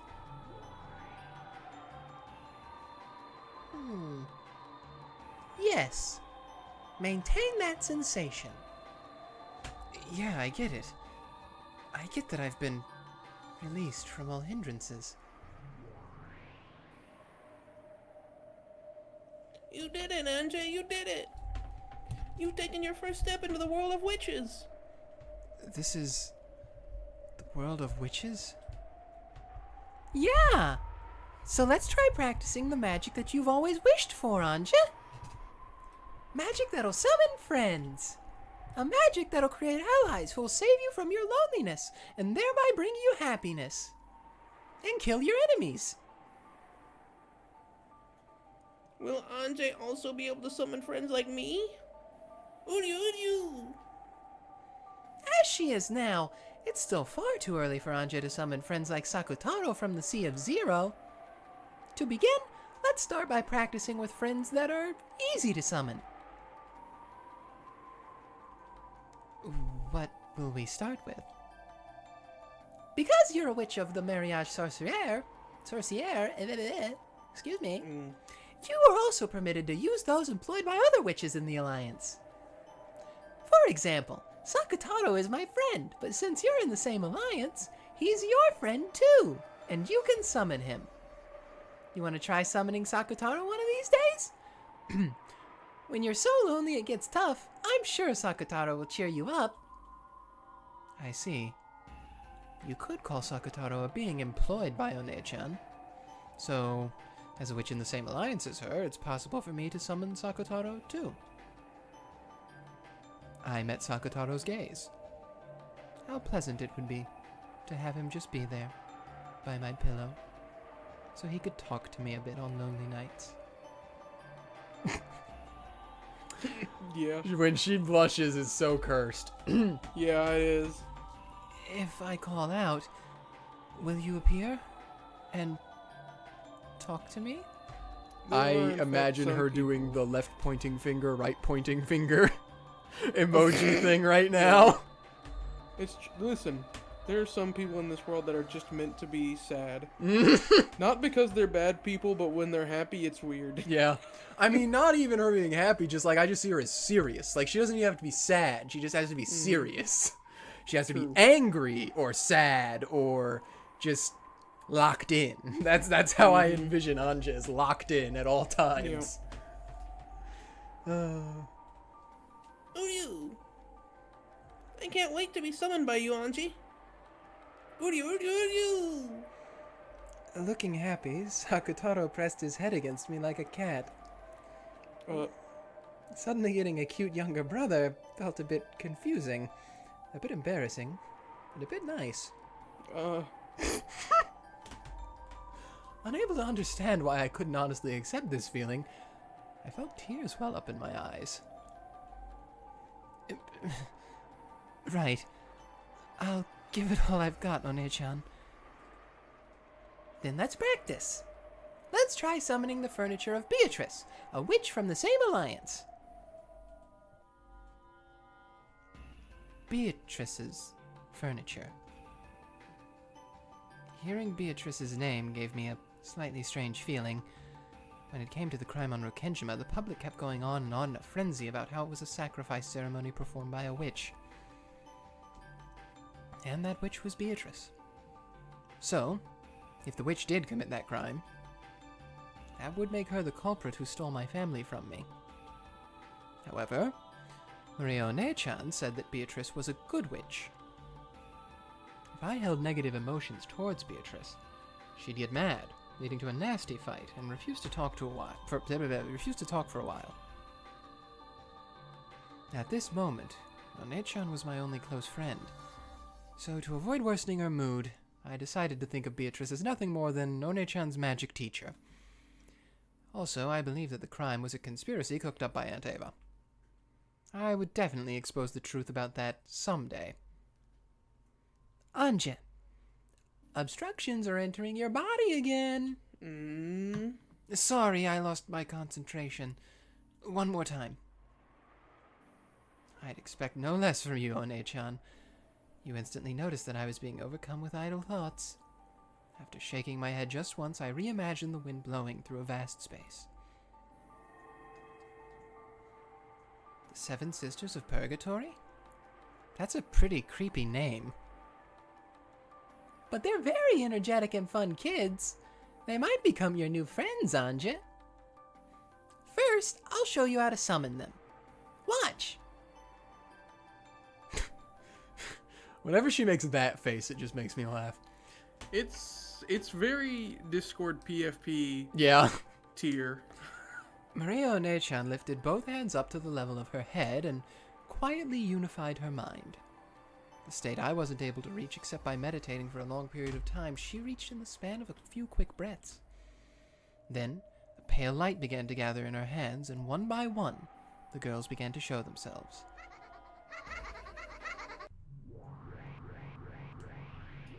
Holy moly. 1, 2, 3 people. 4, 5, 6, 7 people. This feels like high school. I like to imagine that... sorry, your comment just caught up to me after I started talking. I like to imagine that, like, they were in the middle of a very serious scene back in 1986 with, like, Battler and Beatrice, and then they all just vanish. Yeah. And Beatrice is like, what? And they're just like, woohoo, yay! We're going. I don't know. The way they were summoned, one after another in a line, was a masterpiece. Incredible. Just like the illustration in One-chan's grimoire, the 7 Sisters of Purgatory, the younger sisters were behind the eldest, Lucifer, who saluted One-chan. The 7 Sisters of Purgatory, right here. Lady Maria, it has been quite some time. Yes, long time no see. Is everyone well? We furniture are what we are because we are used. To us, being summoned after so long is truly an honor. Kya, Sakutaro, it's been so long. You look as delicious, cute as ever. Look at him. That's the face of a winner. That's This really reminds me of high school. And I won't say anything else.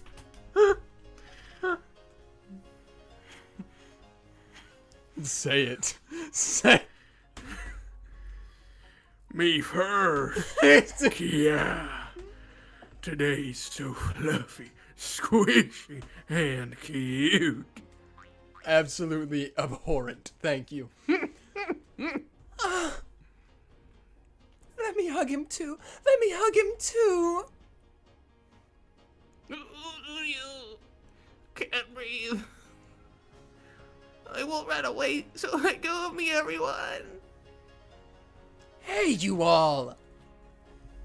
Are you trying to break Lady Maria's furniture? Anyway, get away from him. Hugging is prohibited. What? Even though you're saying that, it looks like you want to hug him the most, Satan, eh?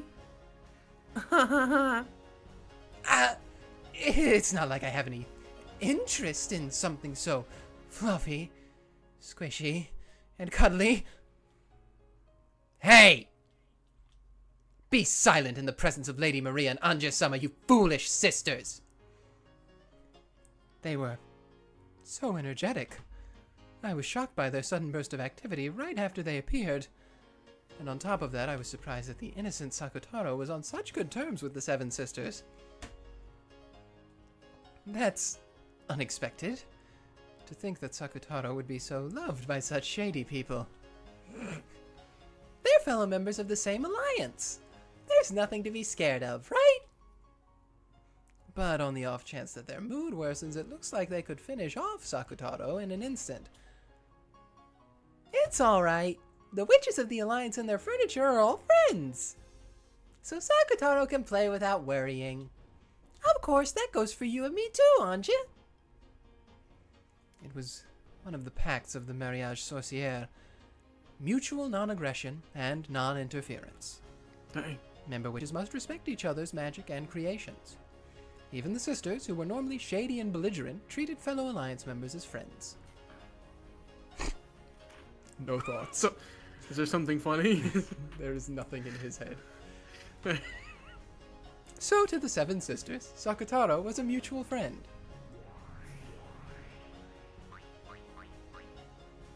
He was loved by all of them, and they were even trying to steal him away from each other. The scene as they squeezed him and loved him was a bit charming. I see. They're fellow members of Mariage Sorcière, after all. At a glance, you'd think that Sakutaro's casual atmosphere and the 7 sisters' shady one would be like water and oil. It looked like they definitely wouldn't be compatible. And yet, they were interacting in a friendly way like it was completely natural. If this wonderful alliance could join all the peoples of the world together, I wonder if everyone in the world would be able to become friends right away. All you 7 sisters, listen. Right now, Ange is in the middle of magic training, so I want everyone to lend their power. Certainly, Lady Maria. But what specifically? The magical power materializing you will move from me to Ange. In that state, I want you to be by her side all the time. You just have to talk with her.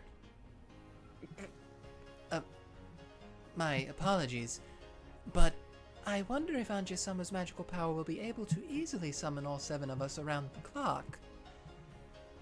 The oldest sister, Lucifer, gazed at my complexion as she advised this, speaking reservedly. In other words, she was saying that the burden might be too heavy for me at this point in time. That's the kind of training it is. Ange has more talent and magic than everyone imagines. It'll be pretty tough, but I think it's worth it for Ange to take this challenge as she is now. Ange, starting now, I'll move the magic power materializing them over to you. In other words, it will become as though you had summoned them. So, what Maria Onechan was trying to say was something like this. To keep the Seven Sisters materialized, you are continuously burdened with a significant amount of magical power. Maybe you could say it was like training while wearing a weighted wristband. I was about to say it's like having ankle weights on at all times.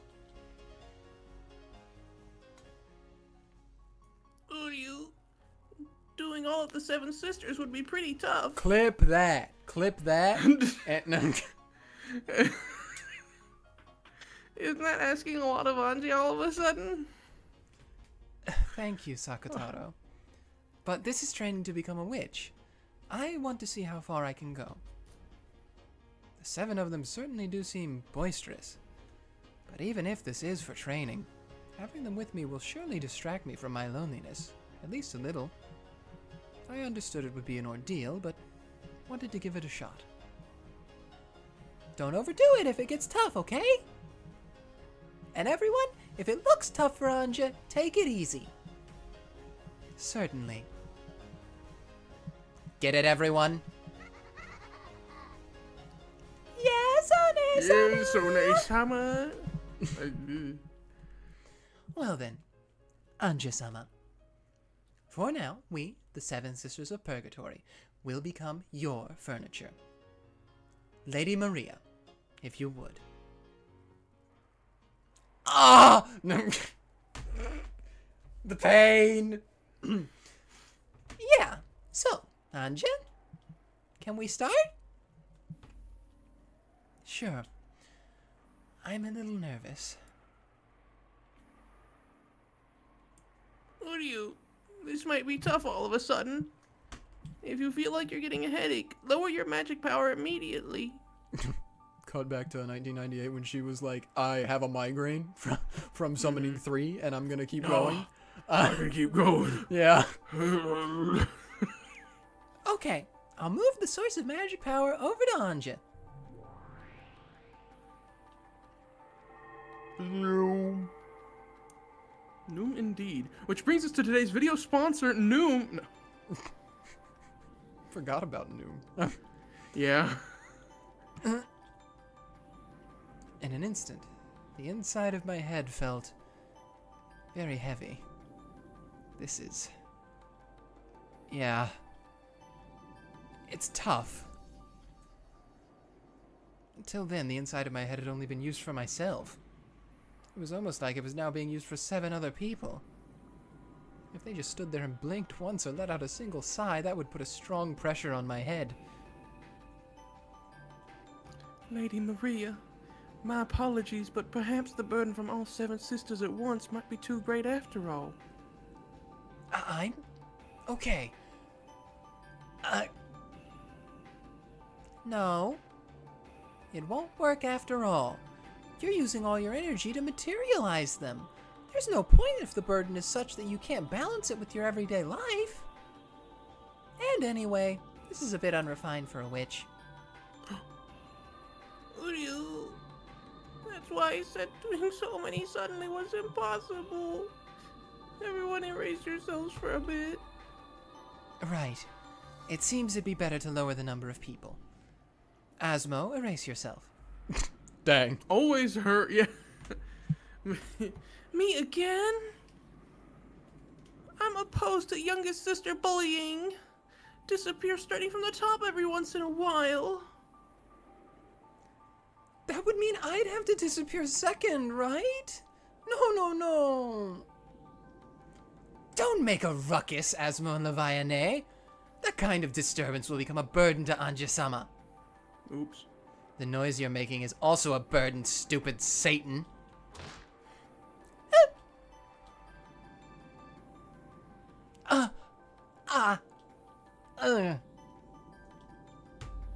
Yeah. The seven sisters started arguing over who should erase themselves first.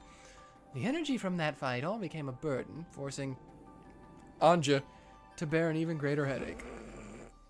It jumps around in the Yeah. tents so much that I don't know. It do. In the end, they decided to order with rock, paper, scissors, and 1, 2, 3 of them disappeared. But even at that level, Ange was still far from comfortable. She was uncomfortable. In the end, once 6 of them had erased themselves, see, I was finally able to calm my breathing. With my magical power, forget the 7 sisters. Just one person is my limit. Hey, you got 5 though now in the future, so good going. Mm-hmm. No. Ha! Why? Sheesh, this way it's not the 7 sisters, but just me, right? What can Mammon say? She's super paper. Mm-hmm. You're a bit unreliable, Ange-sama. Mammon, who had won all of the rock, paper, scissors matches and was permitted to remain until the end, grumbled. Mammon, you shouldn't say things like that. Ange is still just starting her training. Are you alright, Ange? Is your headache okay? Sakutaro stretched up on his tiptoes, trying to pat Ange's head. Watching this, Maria scratched her head, acknowledging that this sudden training had been too difficult. Maybe that was a little too much. I'd be perfectly fine with this much, though. The more friends you have, the more fun it is. Now I'm even more aware of how incredible you are, One-chan. Apparently, when one reaches Maria One-chan's class, one can summon enough people to perform in an orchestra. Dang. For a witch apprentice, that's awe-inspiring. Are you okay, Ange-sama? I'm sorry. It looks like summoning you is the most I can do. Well, I guess I'm okay with that. After all, of all the 7 sisters, I get Ange-sama all to myself. You know, the more you do this voice, the more I'm imprinting Arthur Morgan onto Mammon. Really? Yes. Okay. Good? What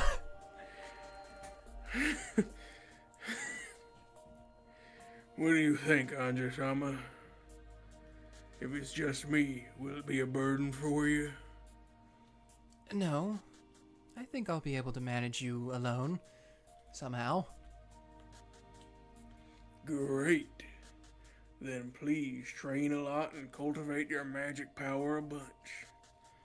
Then someday, for sure, please bring the 7 sisters together and let us serve you. Promise? After confirming that, for the time being, her own materialization wasn't causing any issues, Mammon immediately became cheery again, and tried to make me promise to work harder. I see. That definitely fits with her being greed. But maybe you could also call it having a positive attitude. Yes, I promise. I have to be able to do at least that much someday. Thank you, Ange-sama. Mammon of Greed, will surely serve you until that day. My headache finally abated, and I relaxed both hands, which had been clutching at my head. Then Mammon stuck out her hand, helping me stand back up. Uryu? Maria, Ange, it's about that time. If we don't return to the room, you'll be scolded. Huh? Boy. Searing migraine time? Migraine is a genetic complex neurological disorder characterized by episodes of Wait! Did you hear that? What? Did you hear that? I heard something distantly. I said searing migraine and my Siri searched migraine. and started Dang. reading the definition of migraine. Searing migraine. Oh, Oh. thanks. Thanks, Siri. Thanks. Oh, God. Okay, that was funny. Man. Wow. Oh. That's what I get for having this plugged in while we stream. Because Siri only does that. It has voice activation if it's plugged in. Ah. I hadn't expected Sakutaro to talk about the time. I was brought back into reality. Oh. Not in the... Okay, we're in the bathroom. It looks like at least. Toilet. Or a changing room. As though the light had disappeared, the vast world sunk into the darkness. No bathroom. And I was in a tiny, tiny bathroom stall, sitting on a toilet. That doesn't look that tiny. Yeah. Considering the dimensions we have to look at here, at least. Seems like it could be moderately sized. One-Chan's grimoire was on my open on my lap. Whoa. I looked at the clock. It was almost 20. 8. Yeah, 8. It was almost 8 o'clock. Time for lights out. If I showed up late to the roll call before lights out, not only will things get pretty annoying, but it'll cause trouble for my roommates and my floor mates. Who cares? They don't care about you. I couldn't care less about causing them trouble, but I don't want them messing with me later. Fair enough. My free time by itself is already over for today. I'll sleep, wake up, tomorrow will begin, and another long, long gray-collared day will repeat again. I closed the grimoire and rose from the toilet seat. At that time, One-Chan appeared again and spoke. Hey, Ange. You're forgetting your training. Take Mammon with you. I'd forgotten. The moment I returned to reality, Mammon's materialization had stopped. One more time, I created a strong image of the existence of Mammon in my mind. Sheesh, you're so mean, Ange-sama. Why'd you erase me so suddenly? At this rate, you won't be able to call all 7 sisters easily. I'm sorry. I got careless. It's been incredibly long since I've been materialized in the human world, so I'm interested in absolutely everything. I'm getting a bit excited. Where is this? The St. Lucia Academy dormitory. This is a stall in the shared bathroom. Each room has its own bathroom, so no one comes here. It's quiet and perfect for reading books. So, in this dorm you have to hide in a toilet stall even to read a book? Well, I have to hide in a toilet stall even to read a book. Not everyone. Do they burn books or something? I have a 2-person room, so my roommate is always there. Our relationship is gloomy, and it feels like I'm always getting ignored. The atmosphere's bad, so I can't really relax there. And as long as I'm not there, she can do what she likes, call her friends over, and chat away. It's more convenient for them, too, if I don't return until just before lights out. There's also a library, but there's a group that uses it as a meeting place, and they're always talking behind my back. So I don't like to go there. During lunch, it's the bushes behind the school building. During the night, it's the stall in the shared bathroom in the dorms. Those are the only hideaways where I can find peace. I opened the door to the stall and went out. I turned around, signaling with my eyes for Mammon to come with me. I don't really get it, but I realize it'd be hard to call this place pleasant for you, Ange-sama. Let's go out quickly. I hate the air here. Really? I think the air here is the most decent. Smells like Dutch. Hey, she said no one uses that, so... When I left the bathroom and entered the corridor, because it was near lights out time, several kids who had gone to play in other rooms were dashing back to their own. When it came time for lights out, we had to change into uniform pajamas that we hated and called prison clothes, line up in the hallway, and go to the dorm leader's roll call. On the off chance that someone was late, we would take collective responsibility and all the floor mates would have to undergo punishment in the form of volunteer work. As long as I avoided this, the girls would look at me coldly, but they wouldn't get in my way. That alone was enough for me. Are we gonna get to see the pajamas? Mammon looked at the passing kids and the furnishings on the dorm with interest. Without paying her any particular attention, I hurried back to my room. In front of my room was my roommate, who had already changed into her prison clothes, chatting with some kids from the room next door. When they noticed me hurrying back, the topic of their conversation noticeably changed. They lowered their voices, stealing glances at me. I acted like I didn't notice, went into my room, and changed. Then I hastily went out into the corridor. Everyone was already lined up.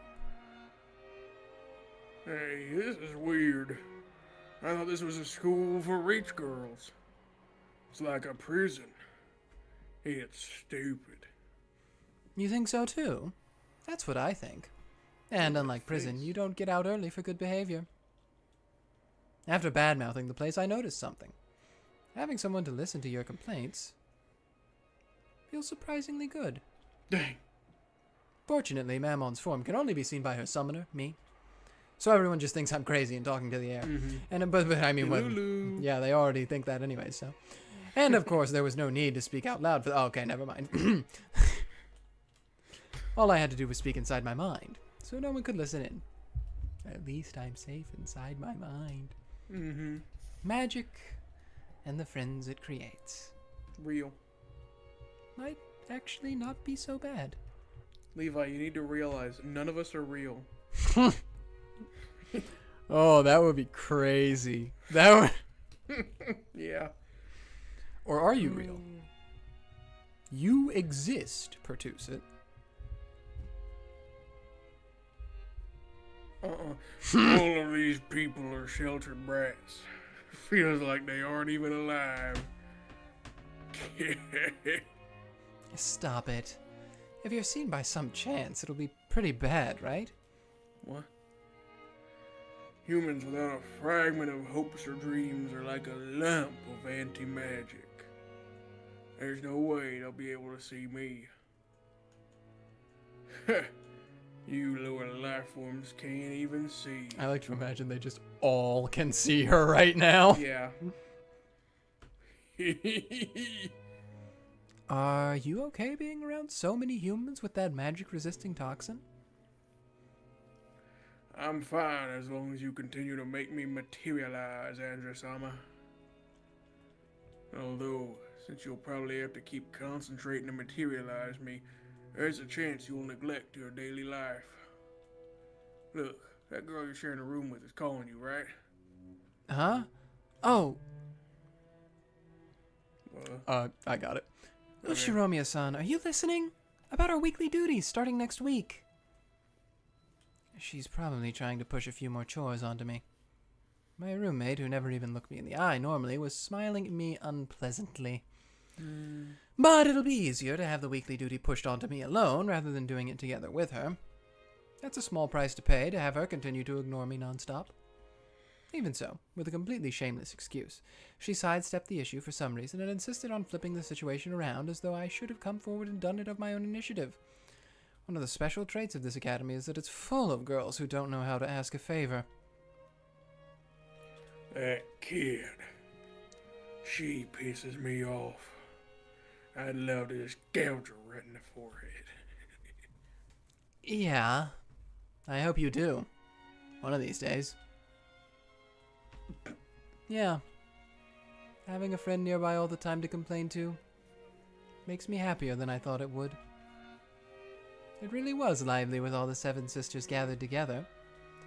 I'm sure just watching them mess around will be a lot of fun. I want to gain enough magical power to summon all the 7 sisters at once, and soon. So I'll train much, much more. And finally summon the thing I really want to find. What is it you really want to summon, Ange-sama? Hey, that was like deep inner sanctum stuff. You weren't supposed to hear that. No. Mammon noticed my conversation with myself inside my head and asked about it blankly. I hesitated to talk about it, but then figured there was no reason to hide it, and told her. My family. Dad, Mom. Oni-chan. So you mean the souls of the dead? Calling a resident of another world is summoning, but calling back the souls of the dead is called resurrection. And they're completely different. Resurrection is supposed to be a very high-level magic. 7 to be precise. I know. So much so that even Maria One-chan can't do it at all. But that's the thing I want to find with magic. The most. I've been warned that it's a very difficult high-level magic. So great that in the worst case, I might not necessarily reach that point even after training my whole life. Furthermore, I have no vessel. A vessel is vital for making magic succeed, whether it's summoning or resurrection. Because I don't have that, a magic would already have to... a magic that would have already been difficult and is now hopeless. Huh. Yeah. That's right. I have nothing to remember Dad or Mom by. However, by an extraordinary coincidence, I do have something to remember just Oni-chan by. And that's this. What? I knew it. That hair accessory with the pink jewel? What the hell? I hate to say it, but it looks like a little cheap for you, Ange-sama. Long ago, without telling Dad, I went with Mom to meet Oni-chan and we went to play at an amusement park. This is a prize from the crane game there. I know it's cheap. I realize that it doesn't match my style and I get that it's too childish. But this hair accessory is the only thing that makes me feel as though Battler Oni-chan is by my side. Flashback? Be the crane. The glass case had been filled with plastic capsules packed with fun-looking things. It seemed that each capsule had some cute accessory in it. The game was to grab those with the crane, but I was young and it was too hard for me. I tried it several times, but I didn't even get close. Mom said that whatever was inside was probably cheap anyway, and we didn't even know what we'd get, so there was no point in getting all upset over it. But whether it was something cheap or not wasn't the problem. The process of grabbing happiness with my own hands really felt important and sacred to me. So I wanted the cheap thing inside more than anything. Aww. Look at that. How She's so sweet. small. She looked like she about to say me, nipa. Then, Battler Oni-chan came over after finishing a game of shooting soldiers with a gun and tried to do it for me.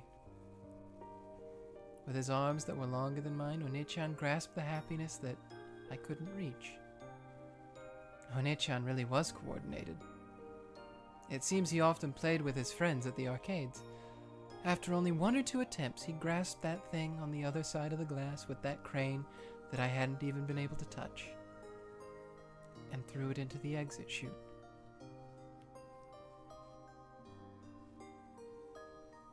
Give me a second. When Oni-chan tossed me that capsule, I remember that he looked very, very reliable. For several days, I felt like opening the capsule would be a waste.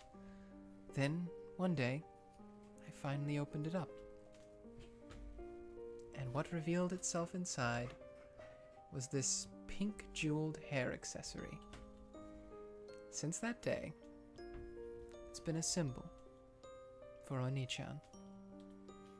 Since I was young, I felt that having all 4 of us gathered, including Battler Oni-chan, was a precondition for a happy family. So I wanted Oni-chan and Dad to make up quickly. In my own way, I treated this hair accessory as a charm for bringing my whole family together. So I always used to wear it. I wanted to feel my reliable, fun, and wonderful Oni-chan by my side all the time, and let him live in our house.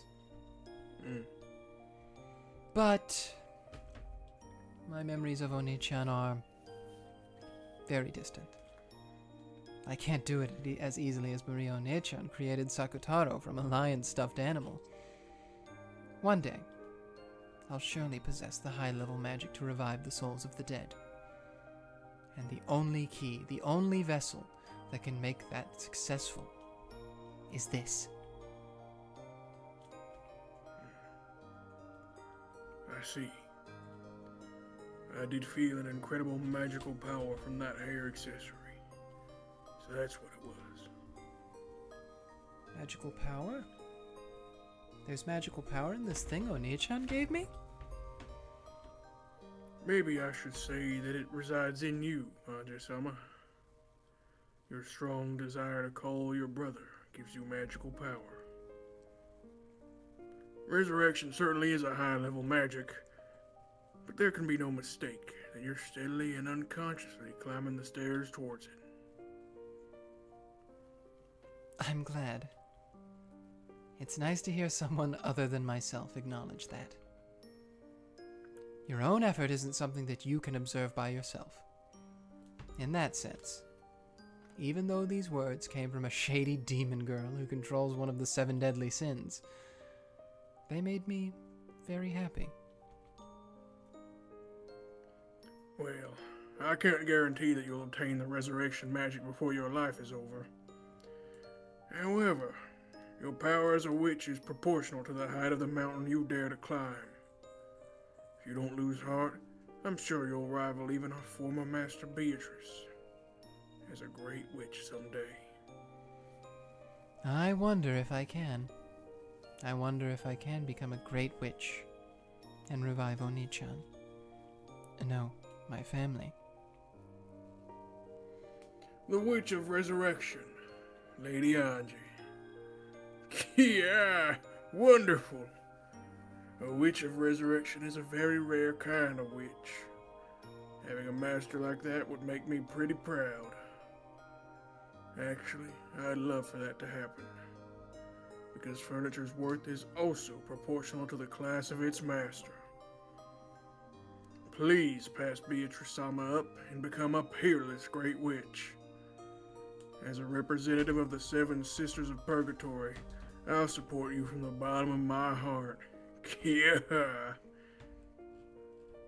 I'd thought that if a magical friend were to appear for me too, a cute kid like Sakutaro would be best. But even this 5th sister of the shady 7 sisters who controlled the 7 deadly sins was enough to calm my heart so much all by herself. Maria Oni-chan has probably known that since long ago. That's why she recommended the world of witches to me over and over and over again. And I kept on stubbornly rejecting her. I should have given in and started my training as a witch sooner. A year for a child is worth 10 years for an old person. Right? Now I find my past self, which only ever complained, deplorable for wasting my precious time. Long after I turned off the lights and slipped into bed, Mammon continued to talk to me alongside my pillow. I promise, one day for sure, I'll develop a magical power that can summon the 7 sisters, and I'll let them have a lively and fun time. The 7 of them make a single whole. None can be left out. Family must be together. I must bring them together.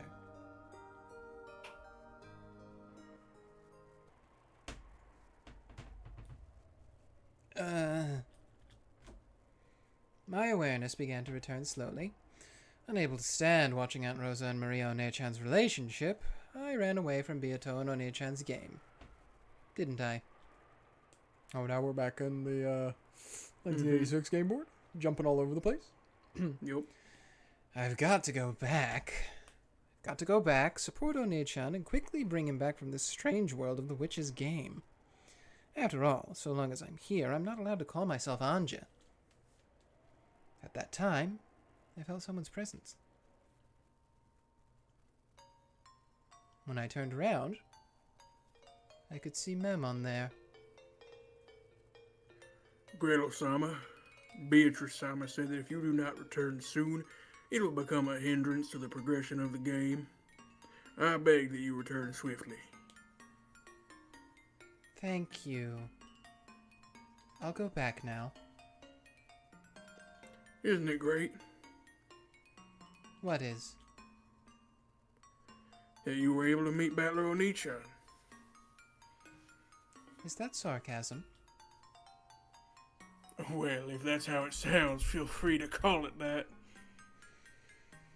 I'm sorry. I should have taken it literally. Yeah, you're right. Even in this screwed up world, being able to meet Oni-chan makes me happy from the bottom of my heart. And you'll win against Beatrice, for your Oni-chan's sake. Yes. Can't have him playing around in a world like this forever. It's about time for him to return home.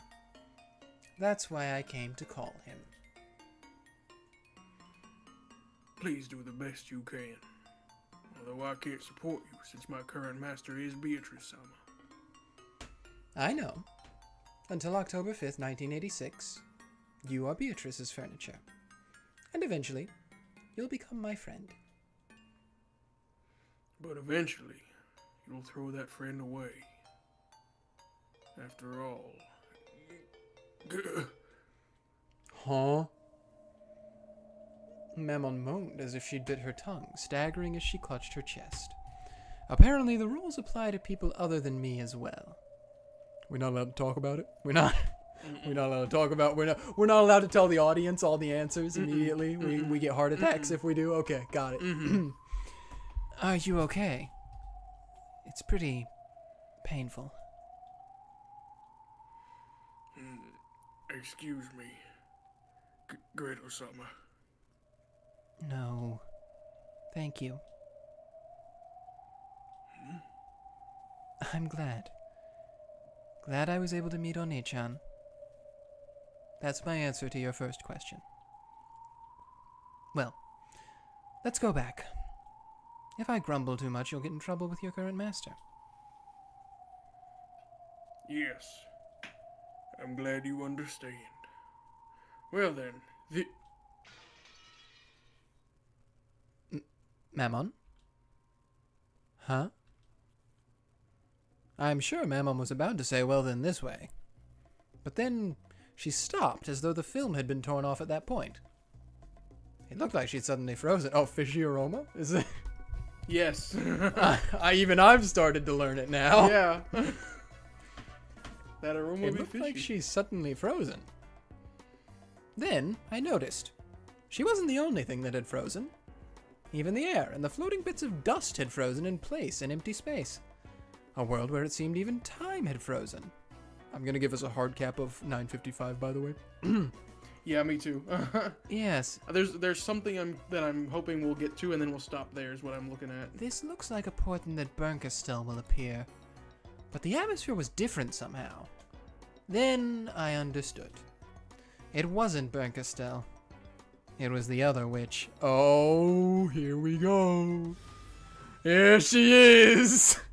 And that's where I think we should stop. Okay. Oh boy. Yeah. Let's see them square off next time. All right. Oh, just the two of them here. It's Lambda Delta's world. True. Oh yeah. She's right. just living in it. Interesting. Okay. Yeah. Well, Ange has been given a title, Mm-hmm. Witch of Resurrection. Let's see if she lives up to it now. Yep. All right, gang. More lore. Yeah. Trying to think what else we have found out about the witch hunters. Yep. Which I thought was going to be like a really serious thing, and then it just turned out to be enthusiasts. And dilettantes. Yep, You. dilettantes, as the game very heavily emphasized. We learned more about like Ange's goal and her life Mm-hmm. and stuff before. I don't know. I feel like that's about all there is to say about It's it. all about love, Ange. We landed on a cliffhanger. We did land on a cliffhanger. I'm excited for that. I want to see how they interact. I don't think they've interacted Oh, yeah. yet. No, I don't think at all. And I mean, Burn Castell is kind of Lambda's girlfriend, so like, Yeah, no. she's gonna be like, Step why is off. my girl hanging out with you? Yeah, Step off, lady. I'm the only witch in her life, but all right. Any Thoughts? Any final thoughts? I mean, this one was just a lot of lore. It was nice to see Ange actually training and see how that works and see Maria being a real witch.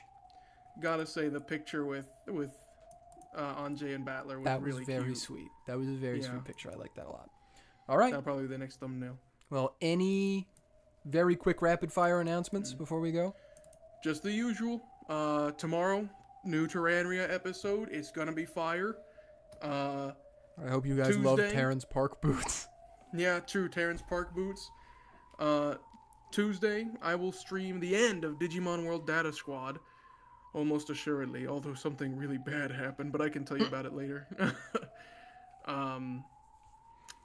Thursday, I should be back doing Yu-Gi-Oh! Capsule Monster Coliseum, and it should also be the end. Which means Next 2 week. weeks from now, Yeah. it'll be double Umineko time. Yeah. And that also means that pay attention to our community tab because we're going to be voting on a new Tuesday game. Yeah. That's about it. Well, he's got to get out of here. So, True. let's get out of here. Goodbye, everyone. Ah! Okay.